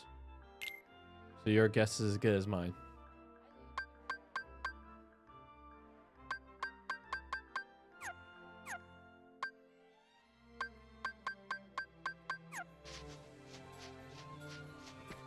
There.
Hey, Pooh Bear, how you doing? Finding enough honey lately? Oh, yes. In fact, I was just about to do my stoutness exercises. Would you like to join me, Sora? Sure, I'm game. Huh?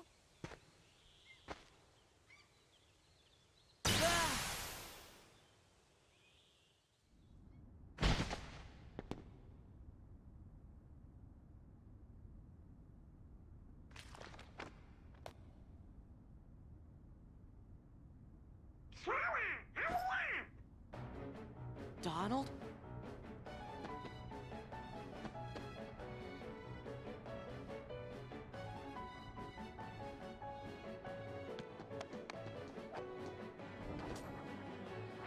Did you bring the book, Sora?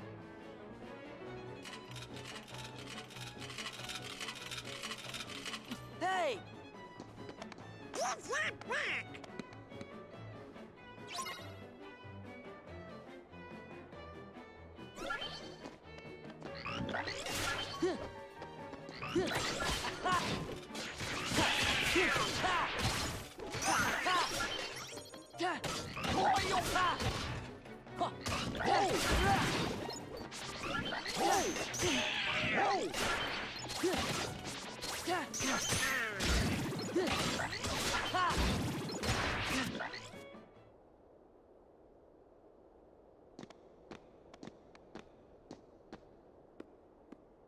Think it's okay?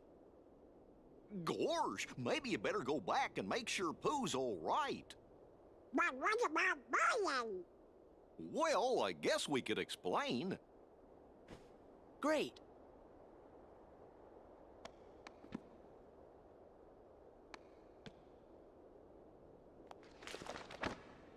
Oh.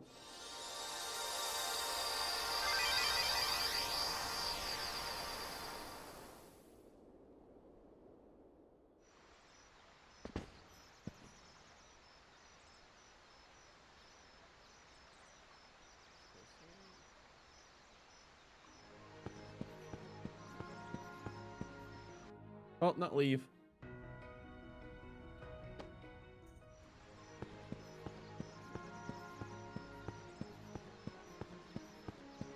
Oh, there it is.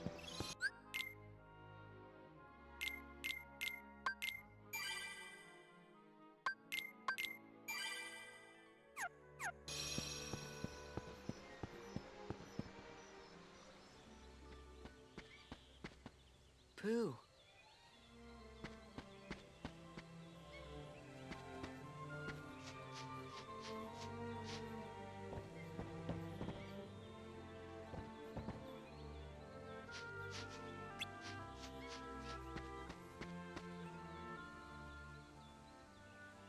I'm so glad you're okay, Pooh.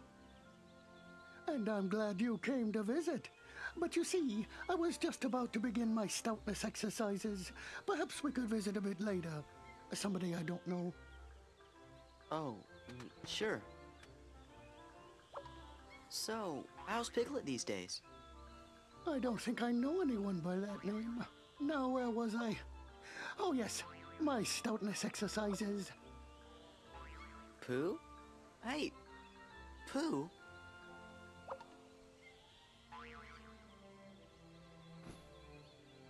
Something very weird is happening here. Maybe I better go back and ask Merlin about this.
I can summon Chicken Little.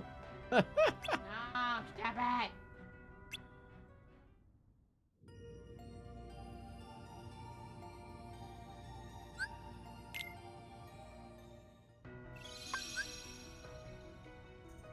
Great.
Go check the stores here.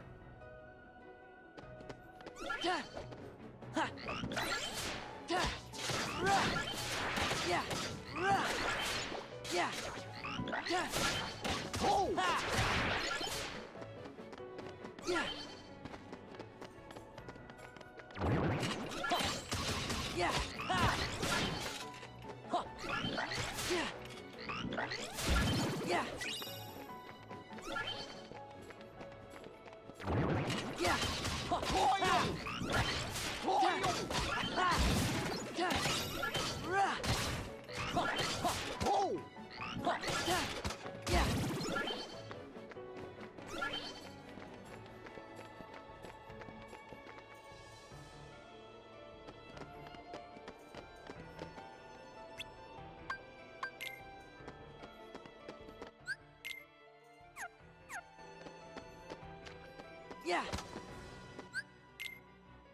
Let's go! Sora!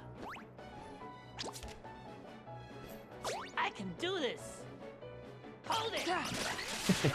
Hold it!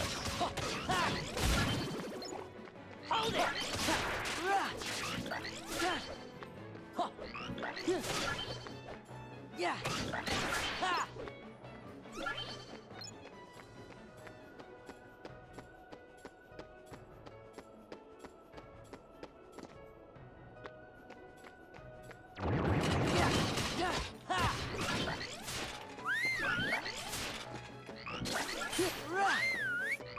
Hold it!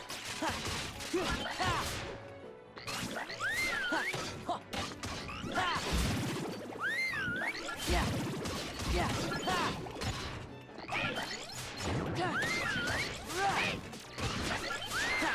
Prepare to hurt! Oh, what?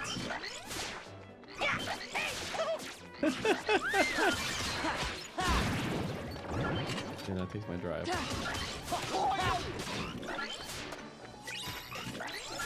Yeah.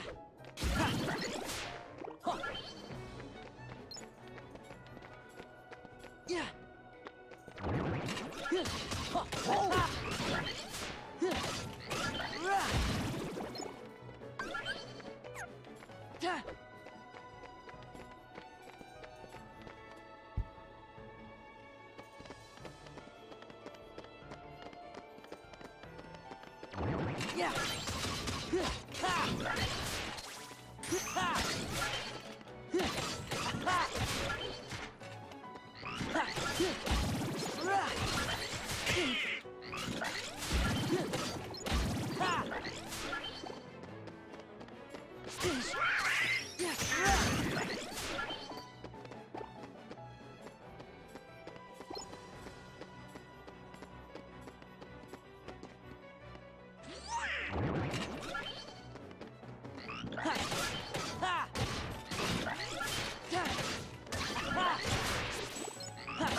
Okay.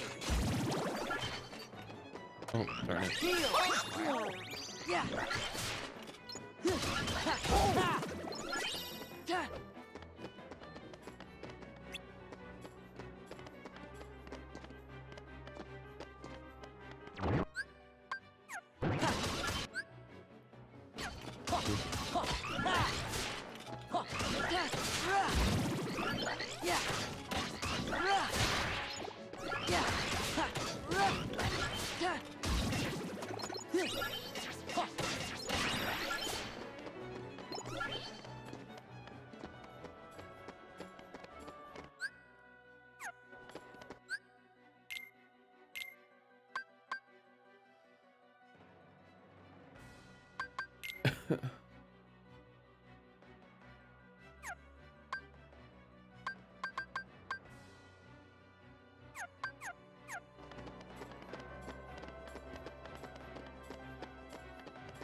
much is on my, I think I...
the the exhaust in the back.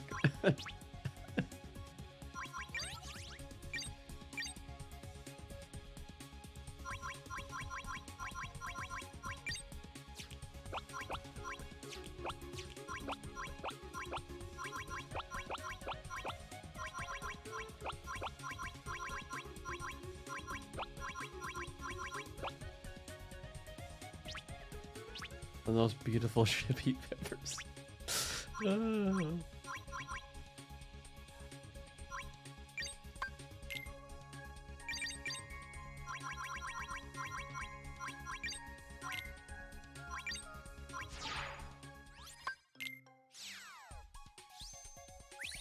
Oh, I didn't mean to edit.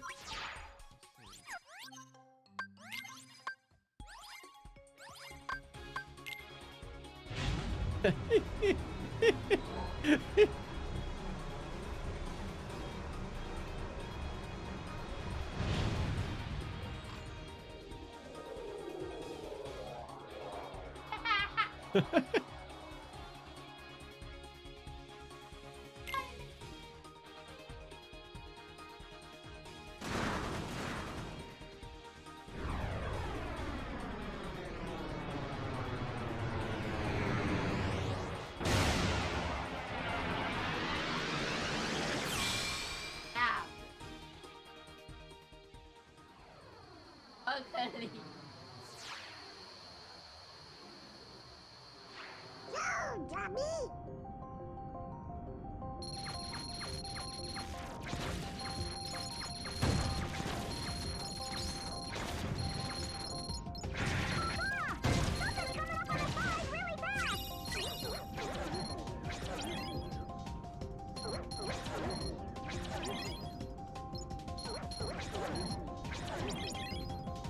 Oh.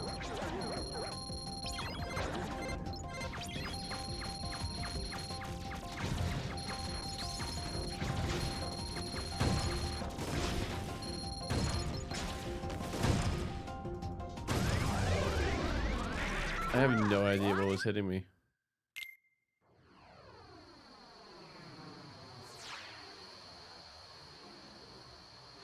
Bring it on.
made my guy so squishy.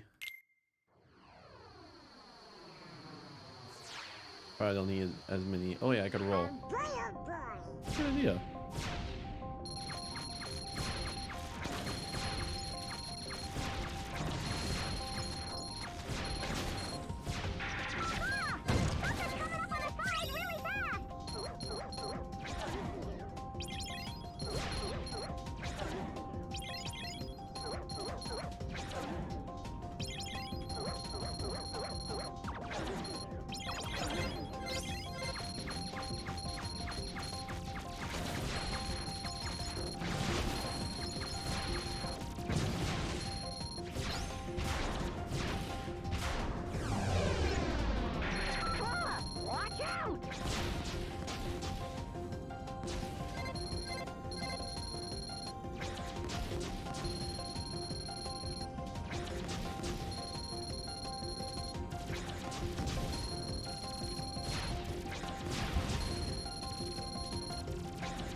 Yep, my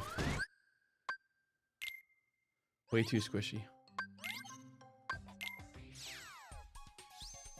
Move one of those and just go get all the armor.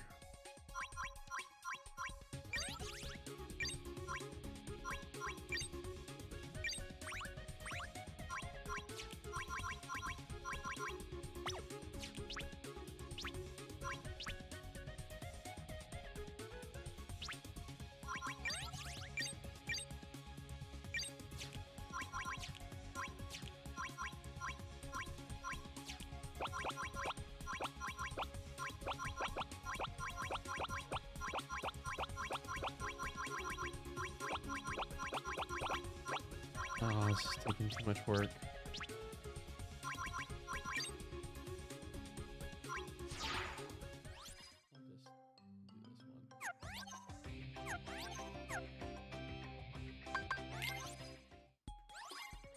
Have other here.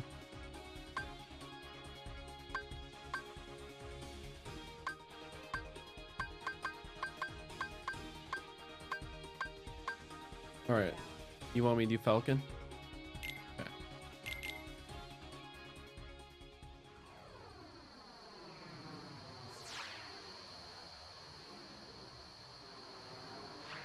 No, dummy!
I see what I need to do. I need to put all the power on missiles.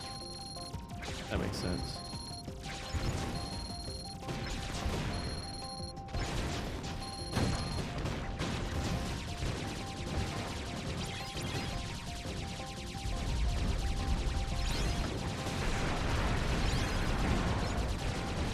I see what you're doing. Yep.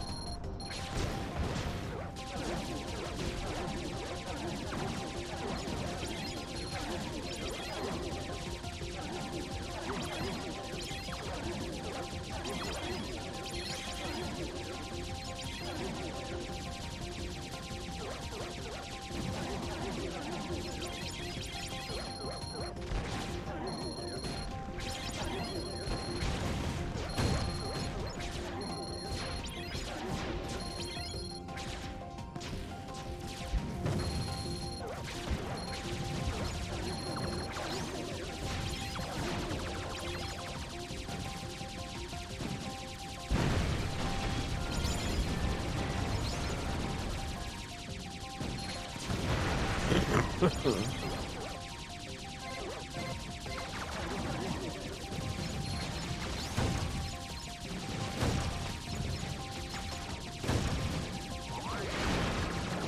my god.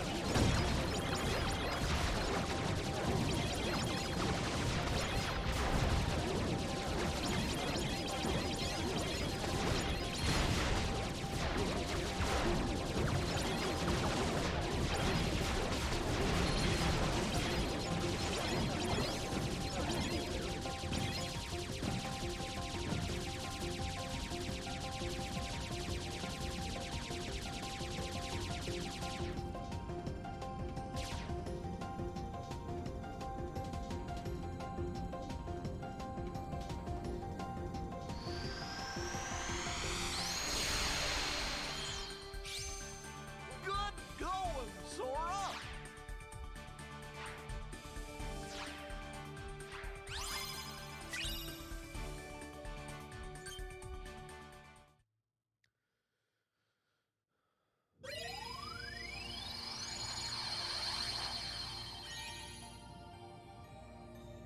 Actually be able to explore Olympus Coliseum?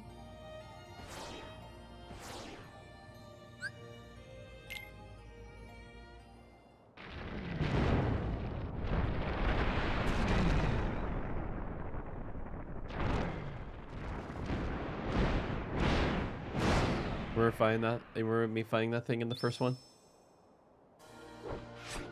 The beast.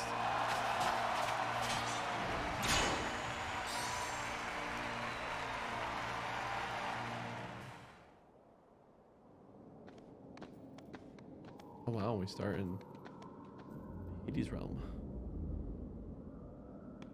Huh?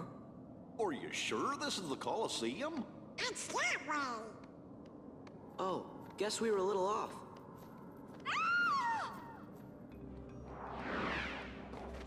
Heartless!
Thanks, but I'm fine.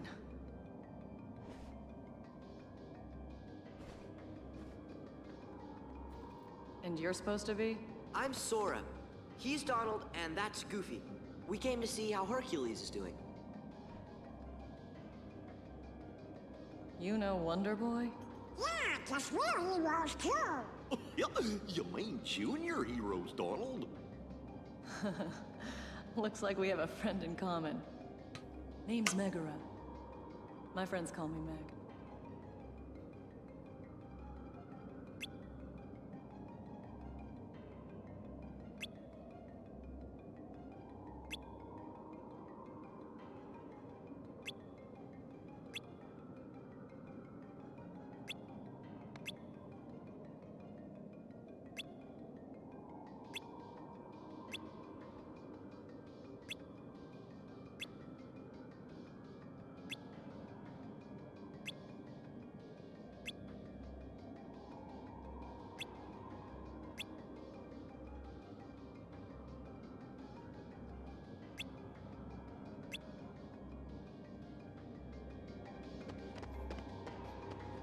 Yeah.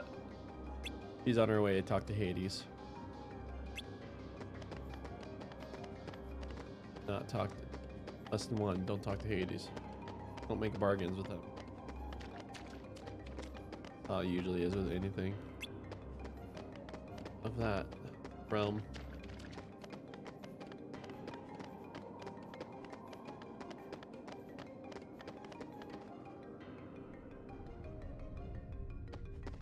Before I do that, up the stairs.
The organization!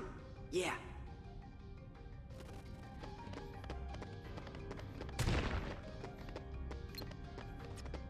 Yeah. Yeah. Ha. Ha. Ha. Ha. Ha. Ha. Yeah. Boyle! Ha. Ha.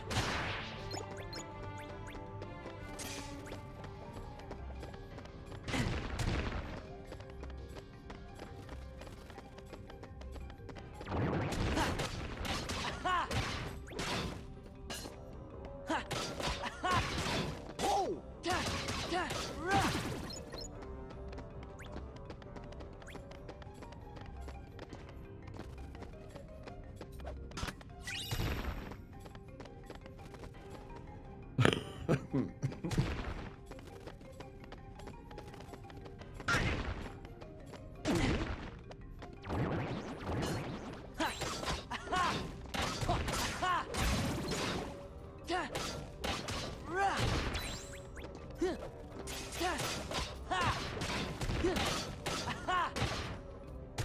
Yeah.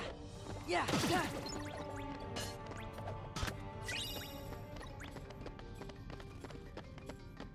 Huh. Yeah. Yeah. Ha.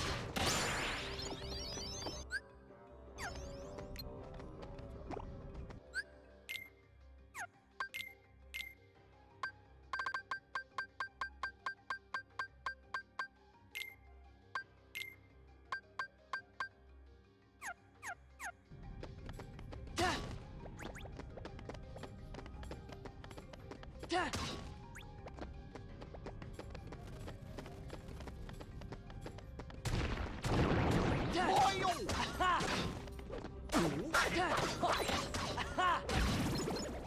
Heal. Although heal the crew. Yeah.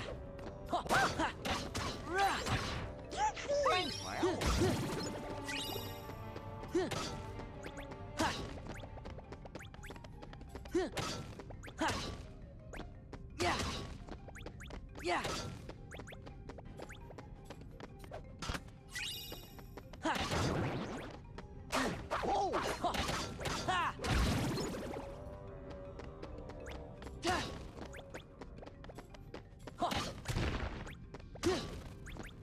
Heal. So it heals the team, I think, when I'm not in combat. Yeah.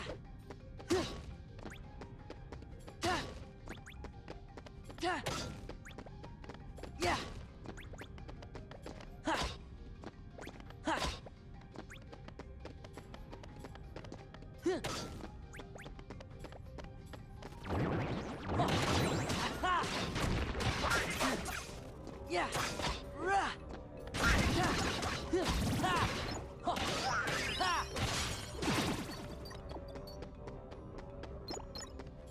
Ha.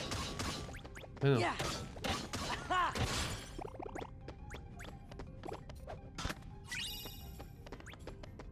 Ha.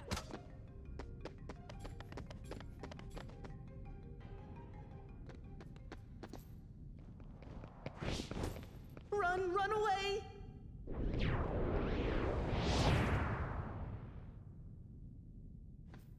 Okay.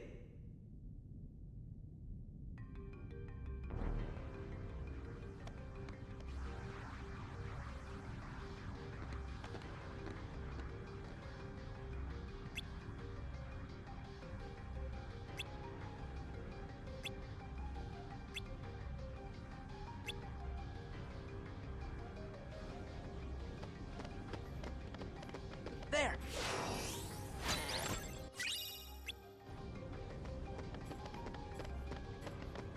Mm-hmm.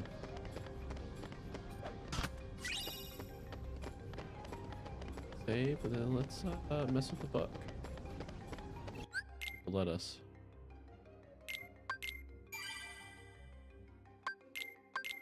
Just in case if one gets corrupted.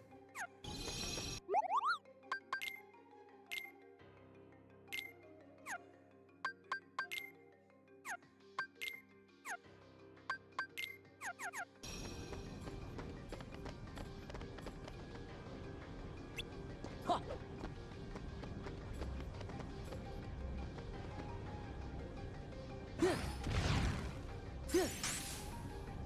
Ha.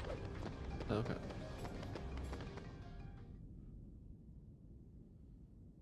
Where do they dig these freaks up? Jeez Louise. Oh, they're nothing but trouble, the whole lot of them. So, what are you gonna do about Hercules? He's made mincemeat out of every fighter you sent at him. Pretty soon, the underworld's gonna be standing room only. Say, why don't you just pick somebody already dead and save him the trouble? Dead. Dead is good. And I know just the warrior.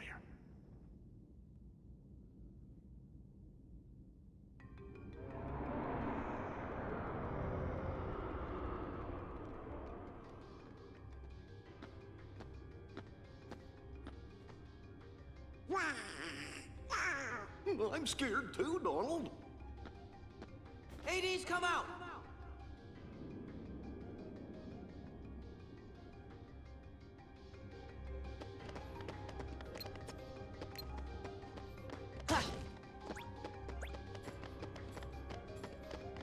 They drop MP. There's no XP yet on them. Yeah.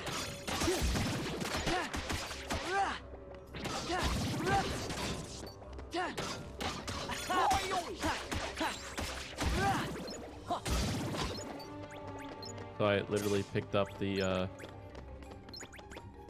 bat and used it as a weapon. Yeah.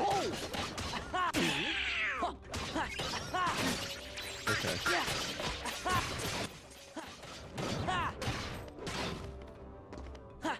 Yeah.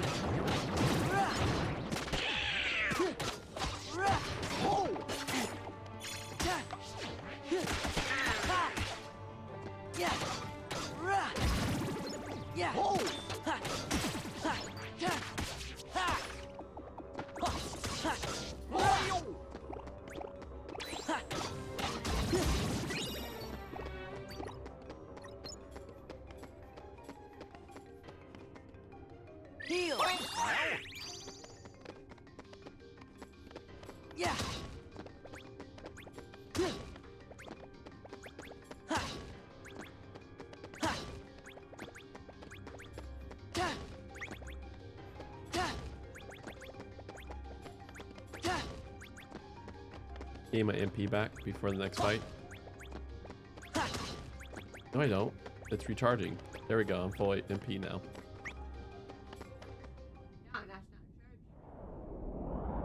By the by, what's down there?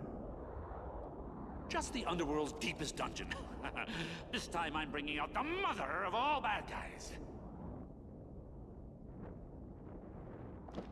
You don't say.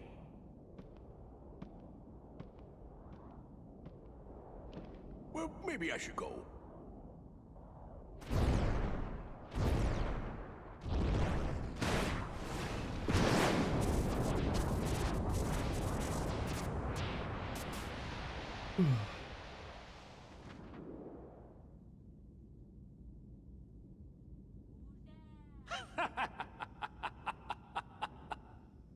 Let's cut to the chase. Here's the deal I'm gonna offer you. I let you out of the slammer. No strings. You'll be free as a bird. And all for one little job. Fight Hercules in the Colosseum to the death. This is my story, and you're not part of it. Did you forget who you're talking to? I am the Lord of the Dead! Huh. No wonder no one wants to die. You are fired! Oh, Hades! You again? Fight!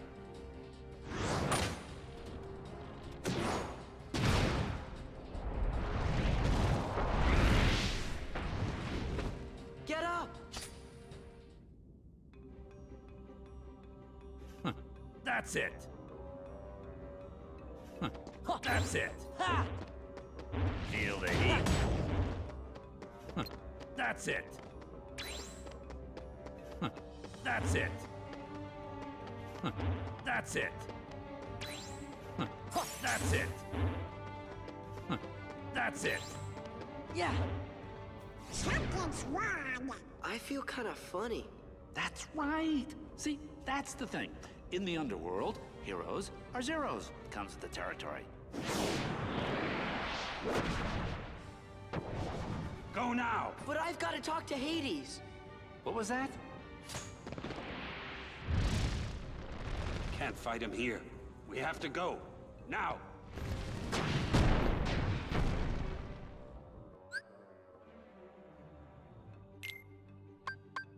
I think it's from Final Fantasy X.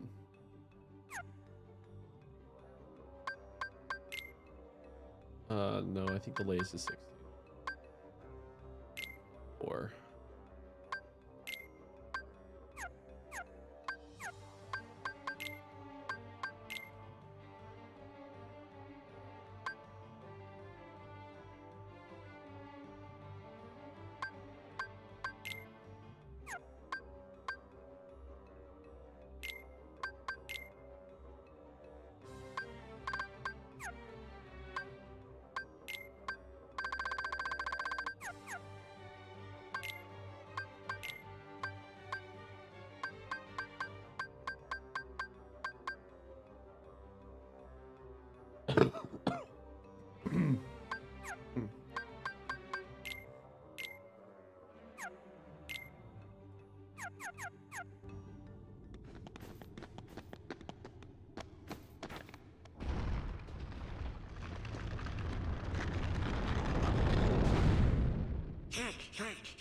Has he gone?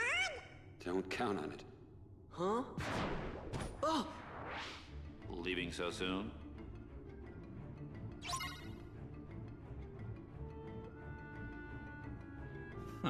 That's it. Know your place. Feel the heat.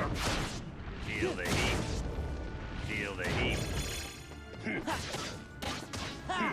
Is that all you got? Feel the heat. Yeah. Feel the heat. Feel the heat. Is that all you got? Feel the heat. Feel the heat. Feel the heat. Ha!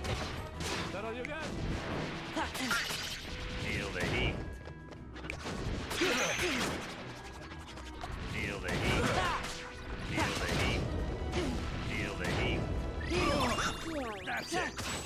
Yeah. Yeah. Feel the heat. Feel the heat. Feel the heat.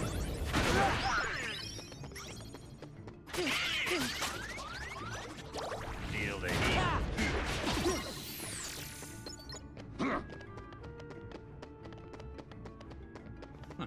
That's it.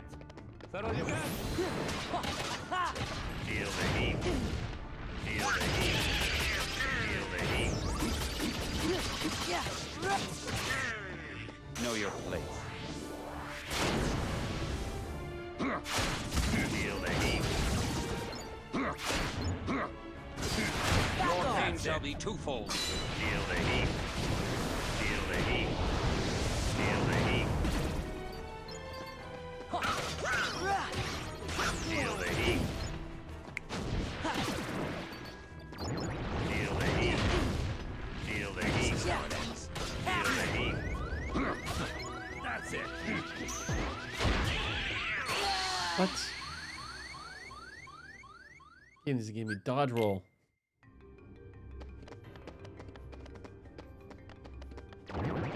Yeah.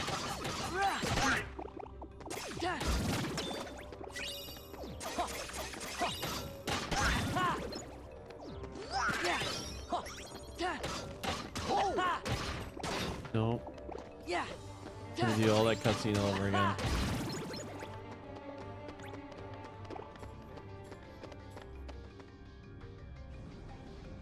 Oh, no way. That was a resave.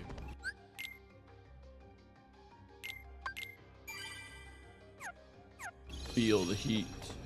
Feel the heat.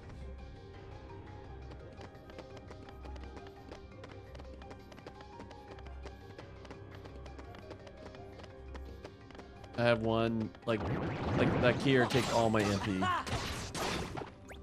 They'll make it spammable like it was in the first one. Yeah. Like MP is rechargeable. And just basic potions are cheaper, and I should have used my basic potion. Even think I don't know. I did think about that in the moment. Yeah. Yeah.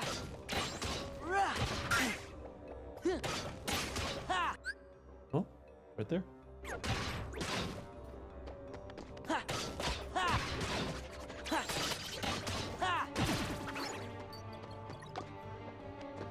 Yeah. Yeah.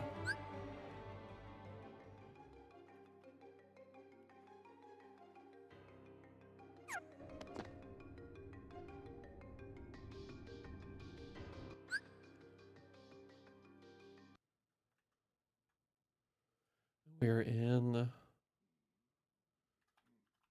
First Kings.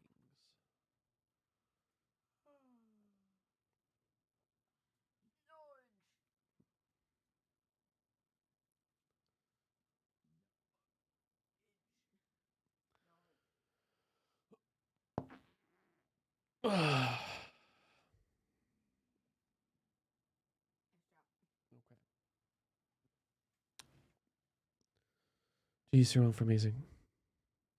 Thank you for your loving kindness and steadfastness. Thank you, King Jesus, that in all the chaos of living, you are the one who always steps close. You bring the order out of chaos like creation. You do that in my life, in our life.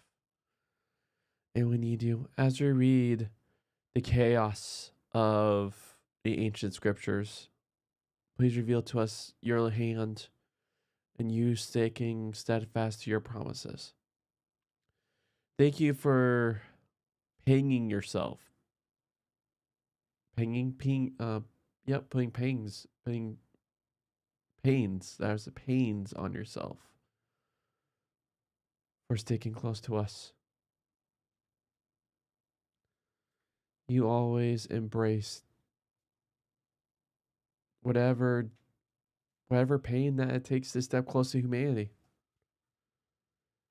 So as we read the writings of the ancients, please reveal to us what it means to them. and also what it means now, 2,000 years after your death and resurrection. Amen. Yeah? Yeah? Yeah. And Co- also, I'm going to help looking something up about enemies after this. okay.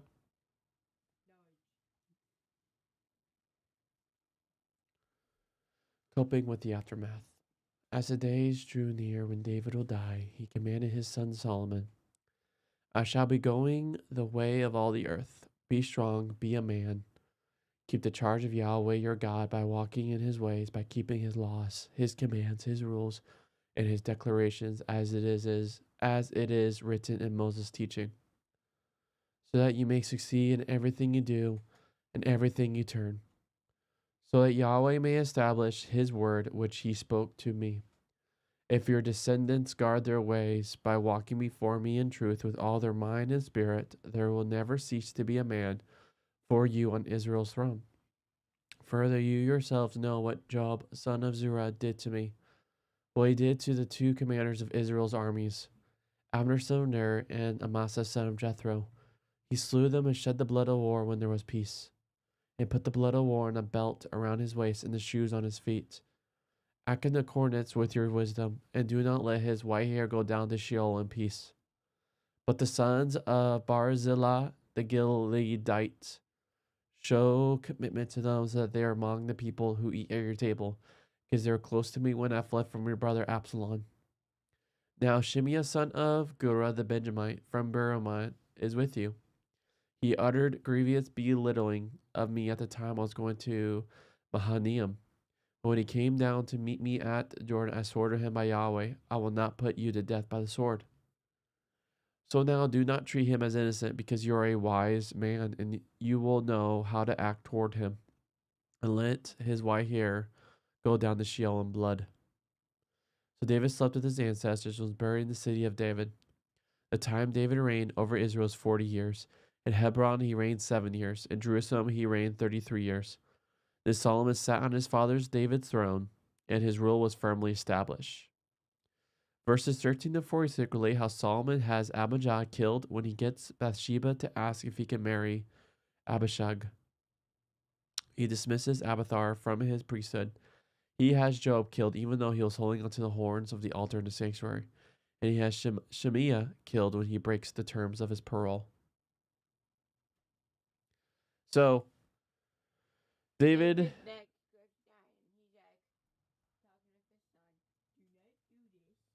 Yeah. Yeah, he's like, on one hand, like, it's starting to sound good, like, stay committed to Yahweh. On the other hand, defeat and destroy my enemies. Which is just ugly all around. As an undergraduate, I often walk past the Martyrs Memorial, standing where Hugh Lettemore, Nicholas Ridley, and Thomas Kramer were burned at the stake in Oxford in 1555 and 1556. Caught in the conflict between different Christian groups, many stories. All right, so when you was an undergraduate, where would you walk past?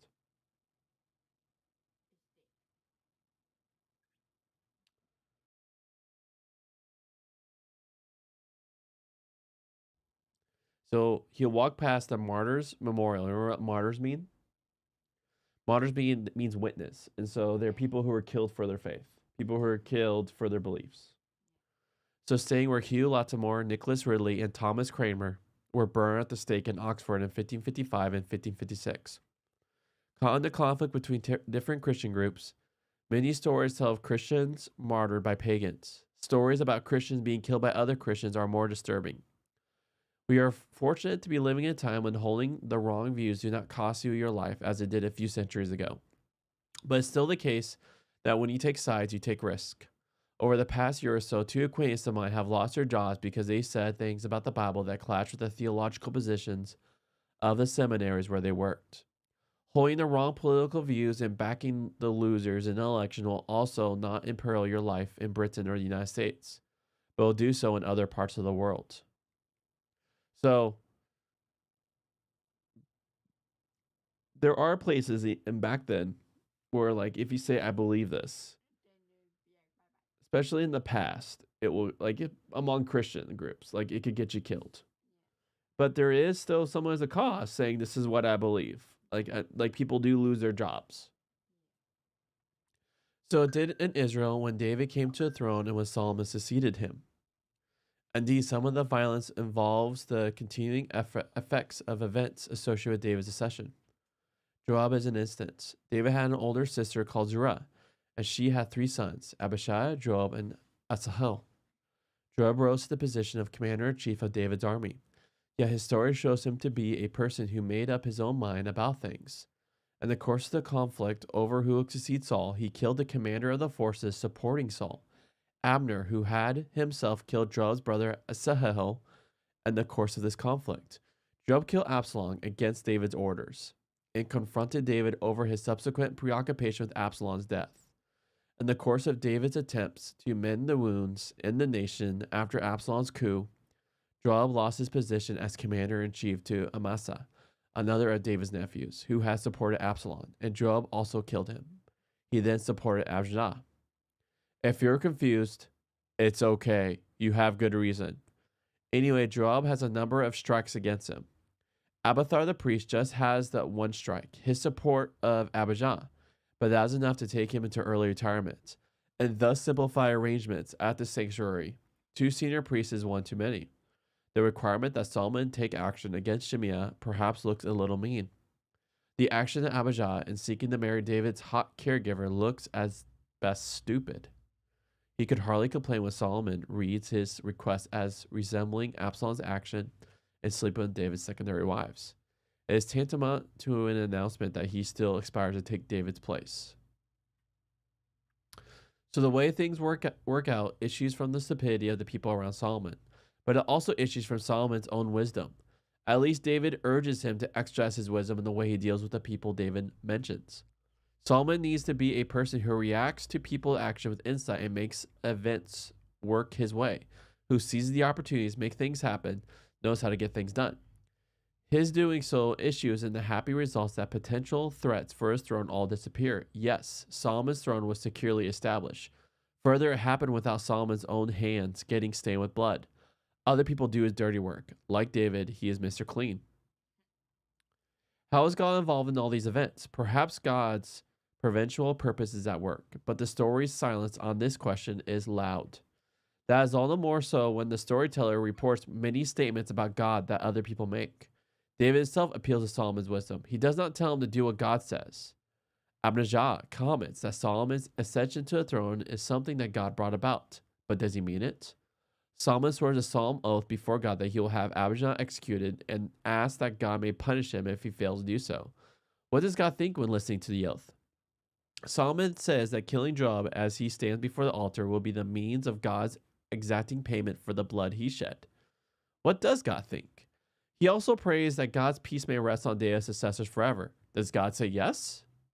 When Shimei breaks his parole to pursue 2 runaway servants who have gone to Gath, and Solomon says that his execution will be God's exacting payments for his wrongdoing, namely his assaulting David. Is Solomon right? The nearest storyteller comes to associating God with what happens is to comment that Solomon dismissal of Abiathar fulfilled God's warning that Eli's descendant will lose their position as priest. There is quite a contrast between the main body of this chapter with its account of David's reminders concerning action that needs taking and action that gets taken, and the chapter's opening words and the earlier portrait, and the earlier portrait of David in his feebleness. David's opening charge of Solomon is reminiscent of Moses' charge to Israel just before the end of his life. You know, it's interesting. Is Moses at the end of his life says, "You guys stay faithful to Yahweh." Yeah. And that's like stay like faithful to Yahweh's command. Well, here David does a little bit of faithfulness, so the rest is kill, kill, kill. God's charge of Joshua as he becomes leader, and Joshua's own charge to Israel just before the end of his life. Once again, at this crucial moment of transition for the people and for the leader himself, the leader is given a commission to be strong and confident, an exhortation to stick by Moses' teaching, and a promise that God will be faithful to him, that he will be successful. The 4 charges, in fact, summarize themes that run through the story from Deuteronomy through 2 Kings and provide keys to understanding the story as a whole. In this context, the phrase Moses' teaching refers in particular to Deuteronomy, which provides the key to understanding the story that unfolds through Joshua, Judges, Samuel, and Kings. Hence, the story can be called a Deuteronomist history, a history showing how Deuteronomy's teaching works itself out. There was another charge where Solomon was heir. God charged David in 2 Samuel 7. It puts the emphasis more on God's promises to David and his successors than on God's challenge to obedience. It did not mention Moses' teaching there, while allowing for chastising David's successors, but not for casting him off. God declares that David's household and monarchy will continue in perpetuity. Here, David knows that this continuance will depend on his successors. Walk before God in truth. Leaders and people somehow have to hold onto both those ways of seeing the way God relates to us. God is absolutely committed to us, like a father and mother committed to the children. When their children defy them, the parents do not cast them off. Yet the children's responsiveness is indispensable to the ongoing relationship. They cannot assume the relationship will continue satisfactorily if they flout their parents' expectations. The imperil the relationship. The parents and the children live in the tension between these two facts. Husbands and wives do the same, but our Western emphasis on the egalitarian nature of the marriage relationship makes marriage a less appropriate image for understanding our relationship with God. That's how the relationship between God and the kings, or God and Israel, will be. All right. You want to give a quick summary of what we just read? All right. So, here, you can just help me. So, David is now, he just passed leadership to Solomon. And so, David is on his bed telling Solomon, like, hey, serve Yahweh, like for like a sentence or two, and then the rest are kill my enemies. And so you see all this action, but you don't see any commitment. Like they say they're committed to Yahweh, but they don't ever go and ask what Yahweh's thoughts are about things. So you see again human acting, thinking Yahweh's on their side. All right, we can start, friends. Yeah.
Heal!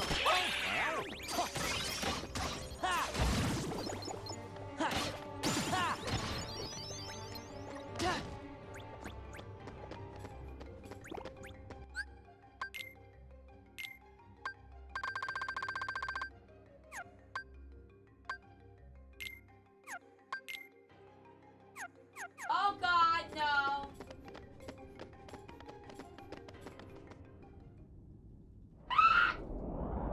By the by, what's down there?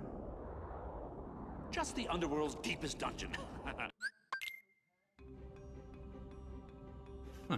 That's it. That's it. That's it. Take that. That's it.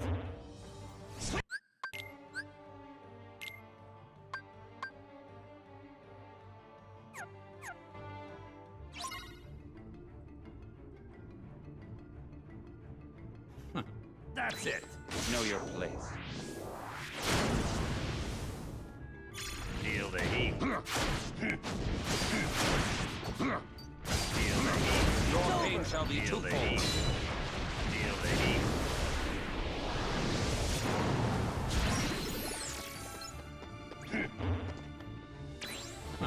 That's it. Is that all you got?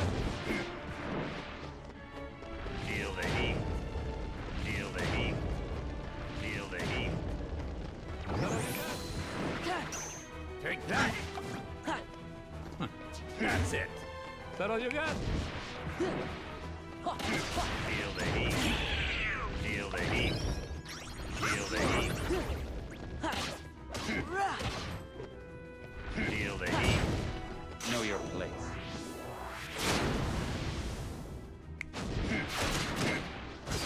Feel the heat. Feel the heat. Your pain shall be twofold. That's it. Is that all you got? Farewell. Feel the heat. Feel the heat. Feel the heat. Is that all you got?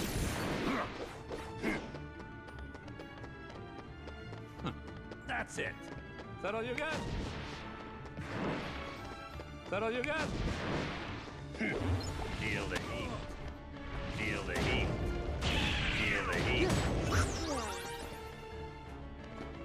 Feel the heat. Feel the heat. Feel the heat. Feel the heat. That's it. Is that all you got? Know your place.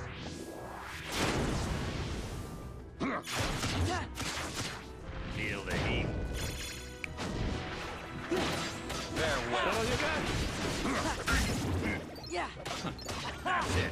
Is that all you got? Yeah. Farewell. Feel the heat. Feel the heat. Feel the heat. Is that all you got? Take that. That's it. Is that all you got? Feel the heat. Feel the heat. Feel the heat. Is that all you got? Feel the heat.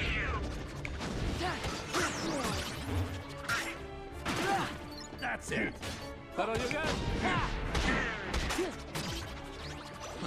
That's it. Is that all you got? Is that all you got? Feel the heat. That's it. Farewell. Feel the heat. Back off. Feel the heat. This is how it ends.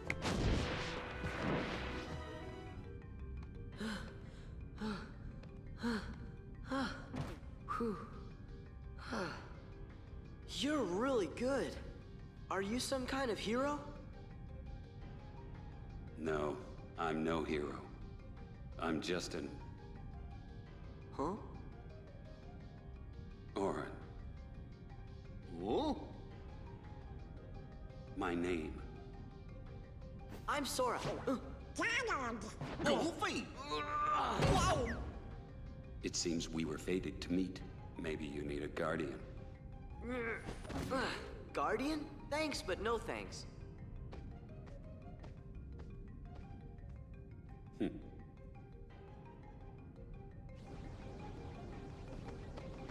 What the flip is this?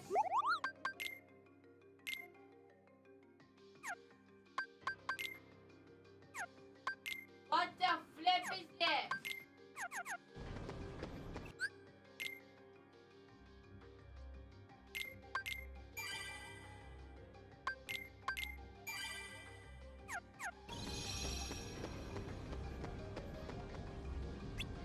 I gotta look at that. Look at that.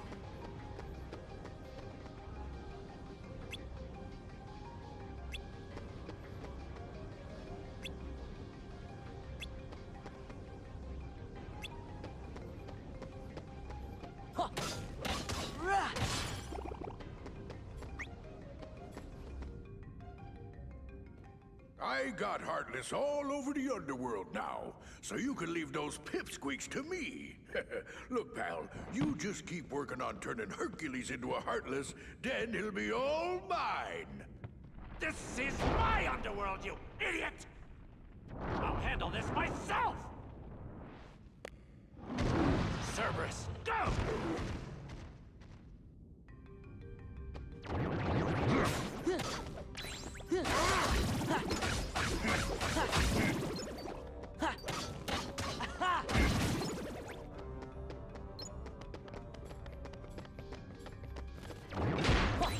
Farewell. Know your place.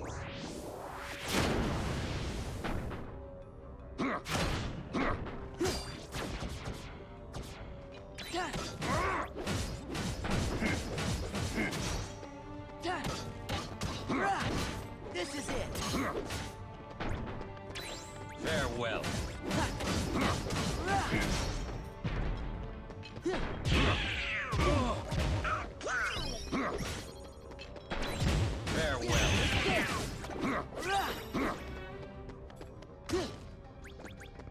Yeah.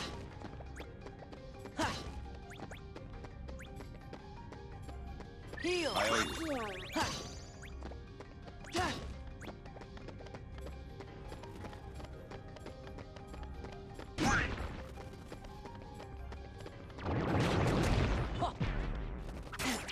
Farewell. Yeah. Ha. Back off. Ha.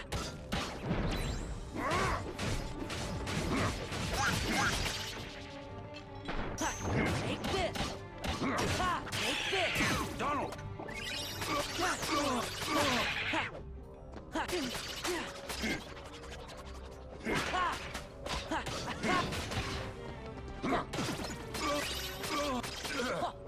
Ha. Ha. Heal. I owe you.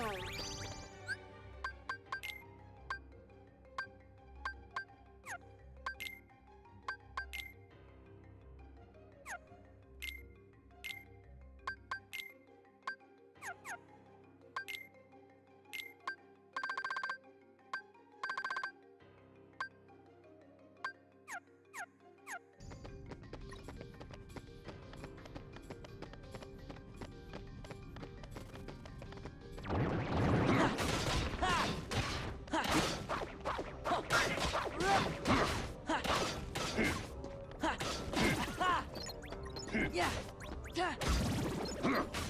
Yeah.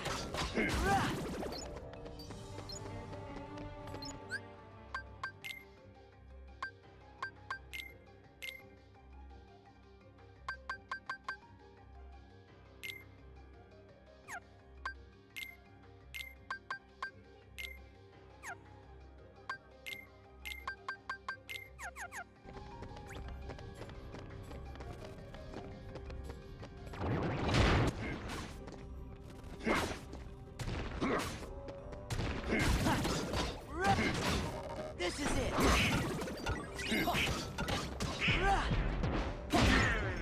Donald!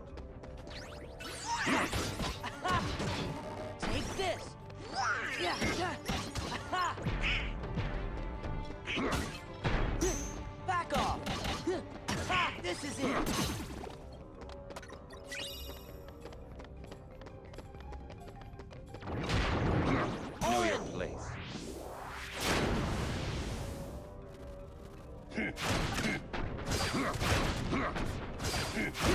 Your pain shall be.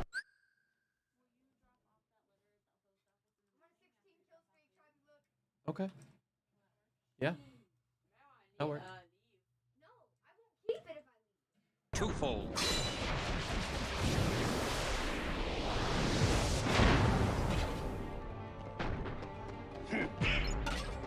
Yeah! Ha! Back off!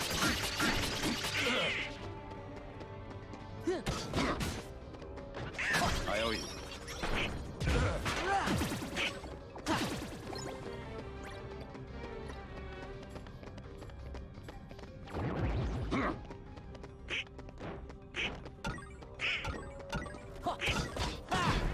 Take this! Ha! It's over!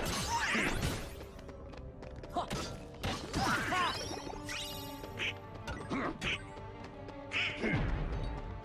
Ha! Yeah! Ha! Back off! Ha! Ha! This is it!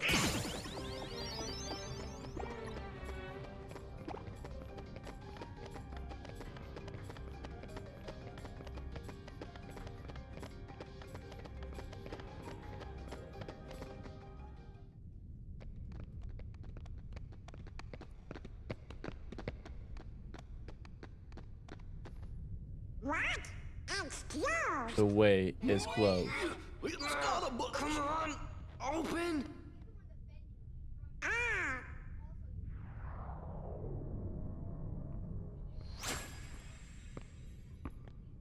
Will that open it? Yeah, I think so.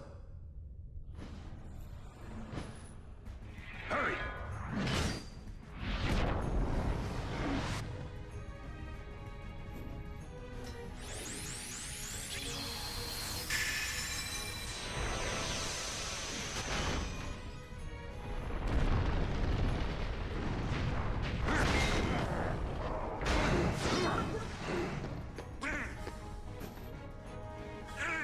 sure I won't.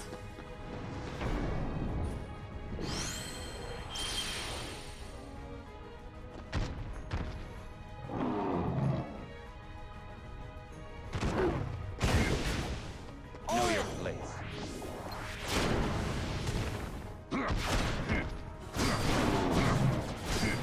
Your pain shall be twofold.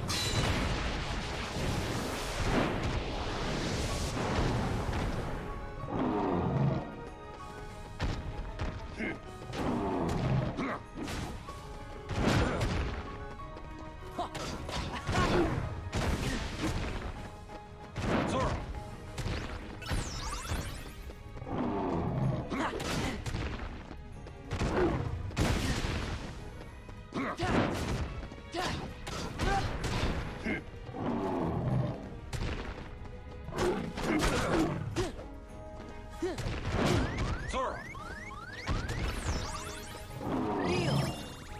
Zoro! This is how it ends. Not yet.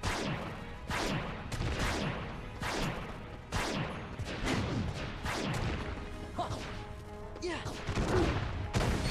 Oh.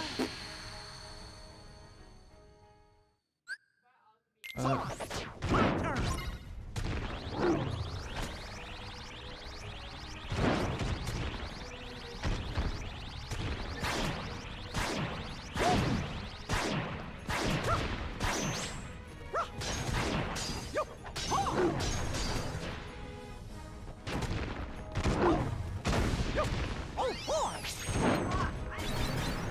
Pow!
Take this!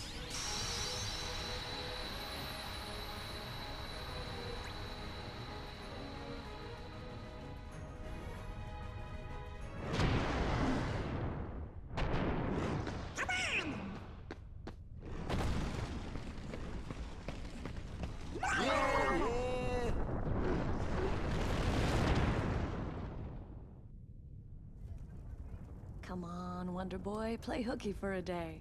For old time's sake. They came to see me. They came to see a hero. I can't let them down.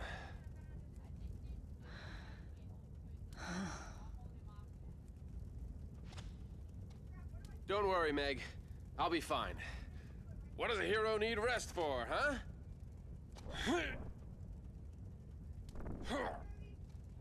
See ya.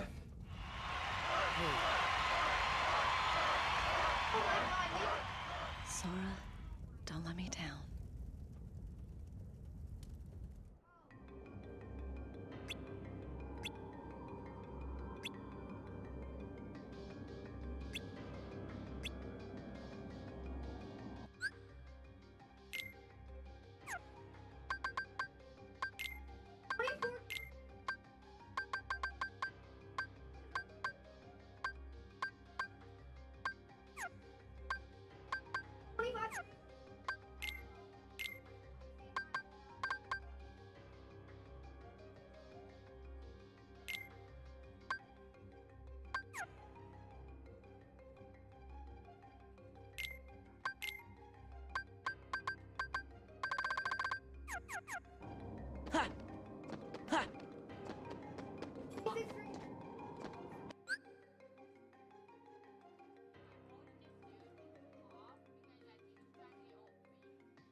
Are you guys in the same server? Okay, well, we always have to have a...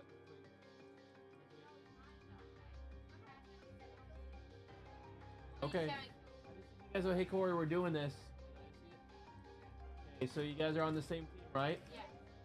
No such thing as kill steal, right? Yeah.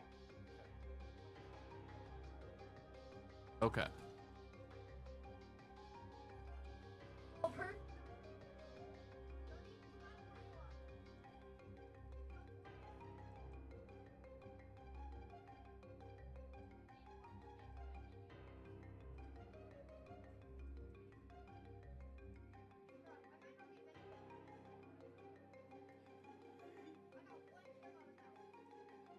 Oh, it's plus heal. I'll hold him off.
Let me see if I've got this right. That brat's Keyblade works on any lock. That's right. Have I ever told you about the killer coliseum we have right here in the underworld? It makes the one upstairs look like an Olympic kiddie pool. Then that's the place we're gonna put an end to Hurt the Jerk's winning streak.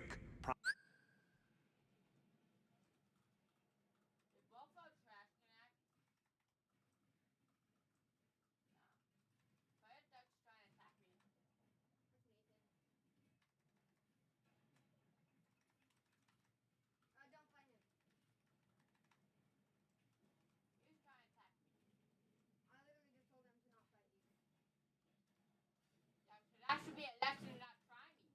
He's still trying to attack me. One shot comboed. I'm gonna go back for that streak again. No way you can do that. I can. And I will. Watch me. I will.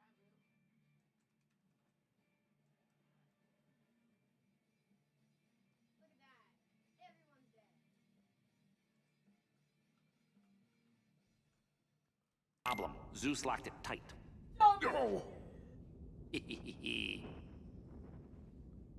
Oh? Bingo. All we gotta do is swipe that key and then reopen the Underdrome. Hate to tell you, but that key is kinda particular. It won't work for just anybody, and that kid ain't no pushover. I think this calls for a woman's touch.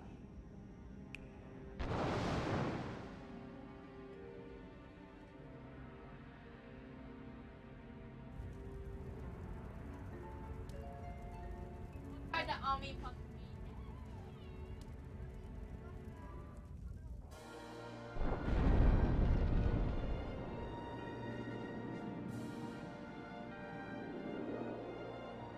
Oh! Down! No way!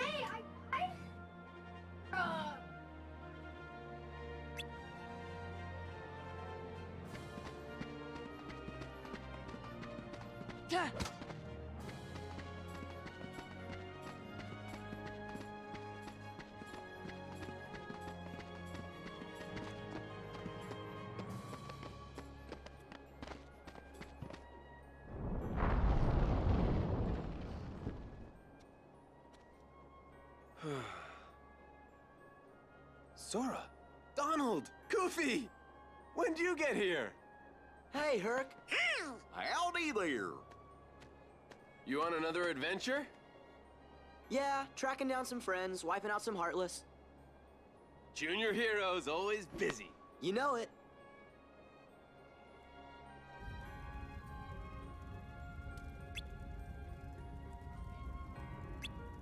Ready soon, Sponge. Oh!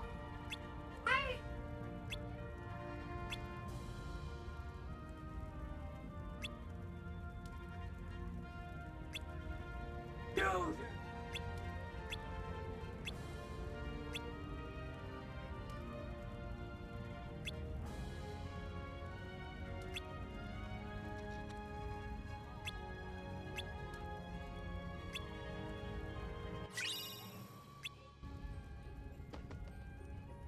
I don't think you want to attack me.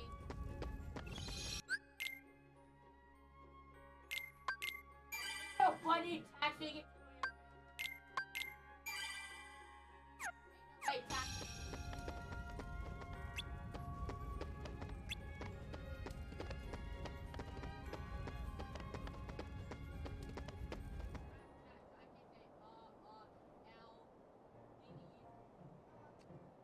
Hey, champ.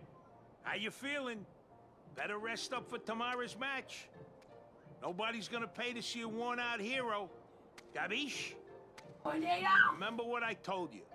Victory in the games comes down to two simple words. Eat, bathe, sleep. Huh? Hey, if it ain't the junior heroes. Looking good, Phil. Never better. How you guys been? Have you earned your true hero wings yet?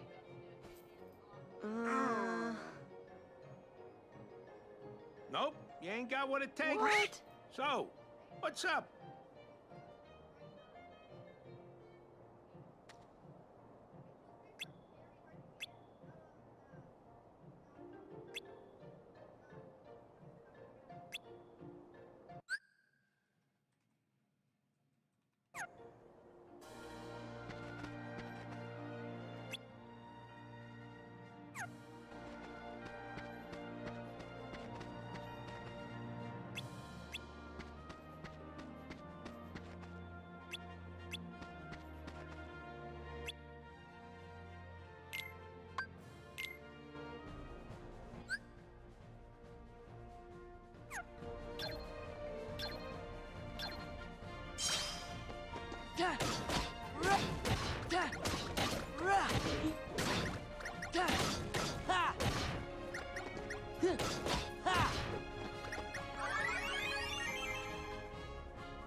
Oh my!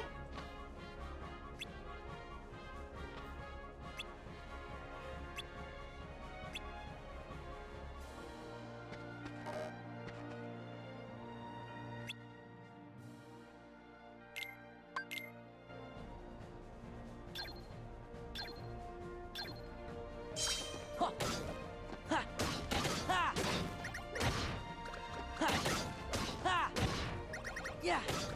Ha. Ha. Ha. Yeah. Rah. Ha. Ha. Rah. Ha. Ha. Ha. Ha. Ha. Ha. Yeah. Ha.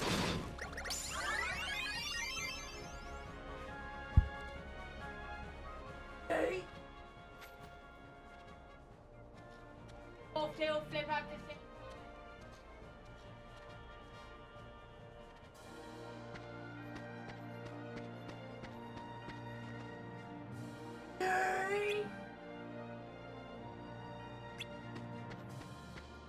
Oh.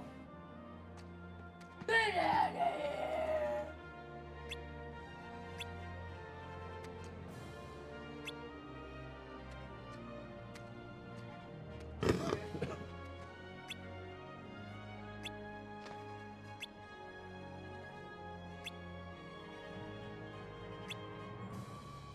Item.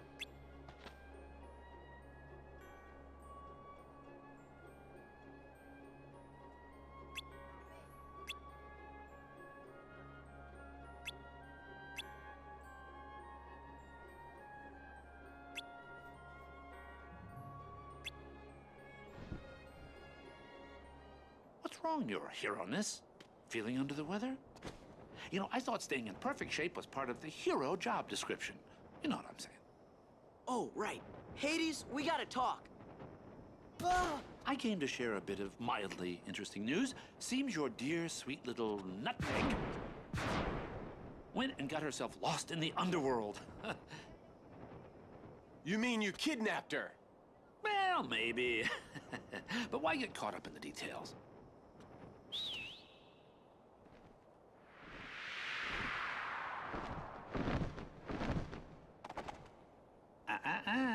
You can't leave now. Okay, you've got a very important match today against, the bloodthirsty Hydra!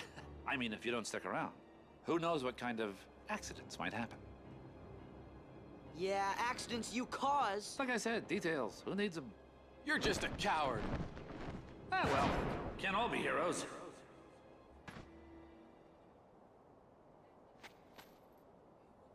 Can you handle this?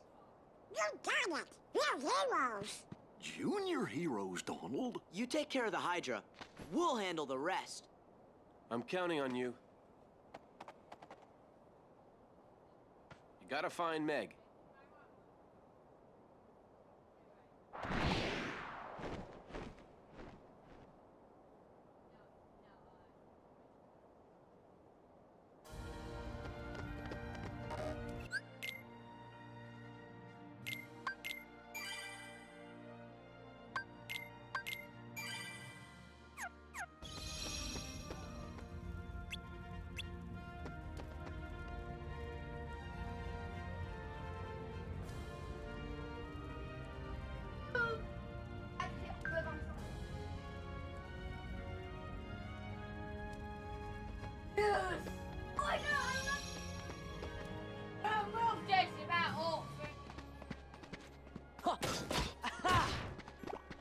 This is a good time as ever to pause.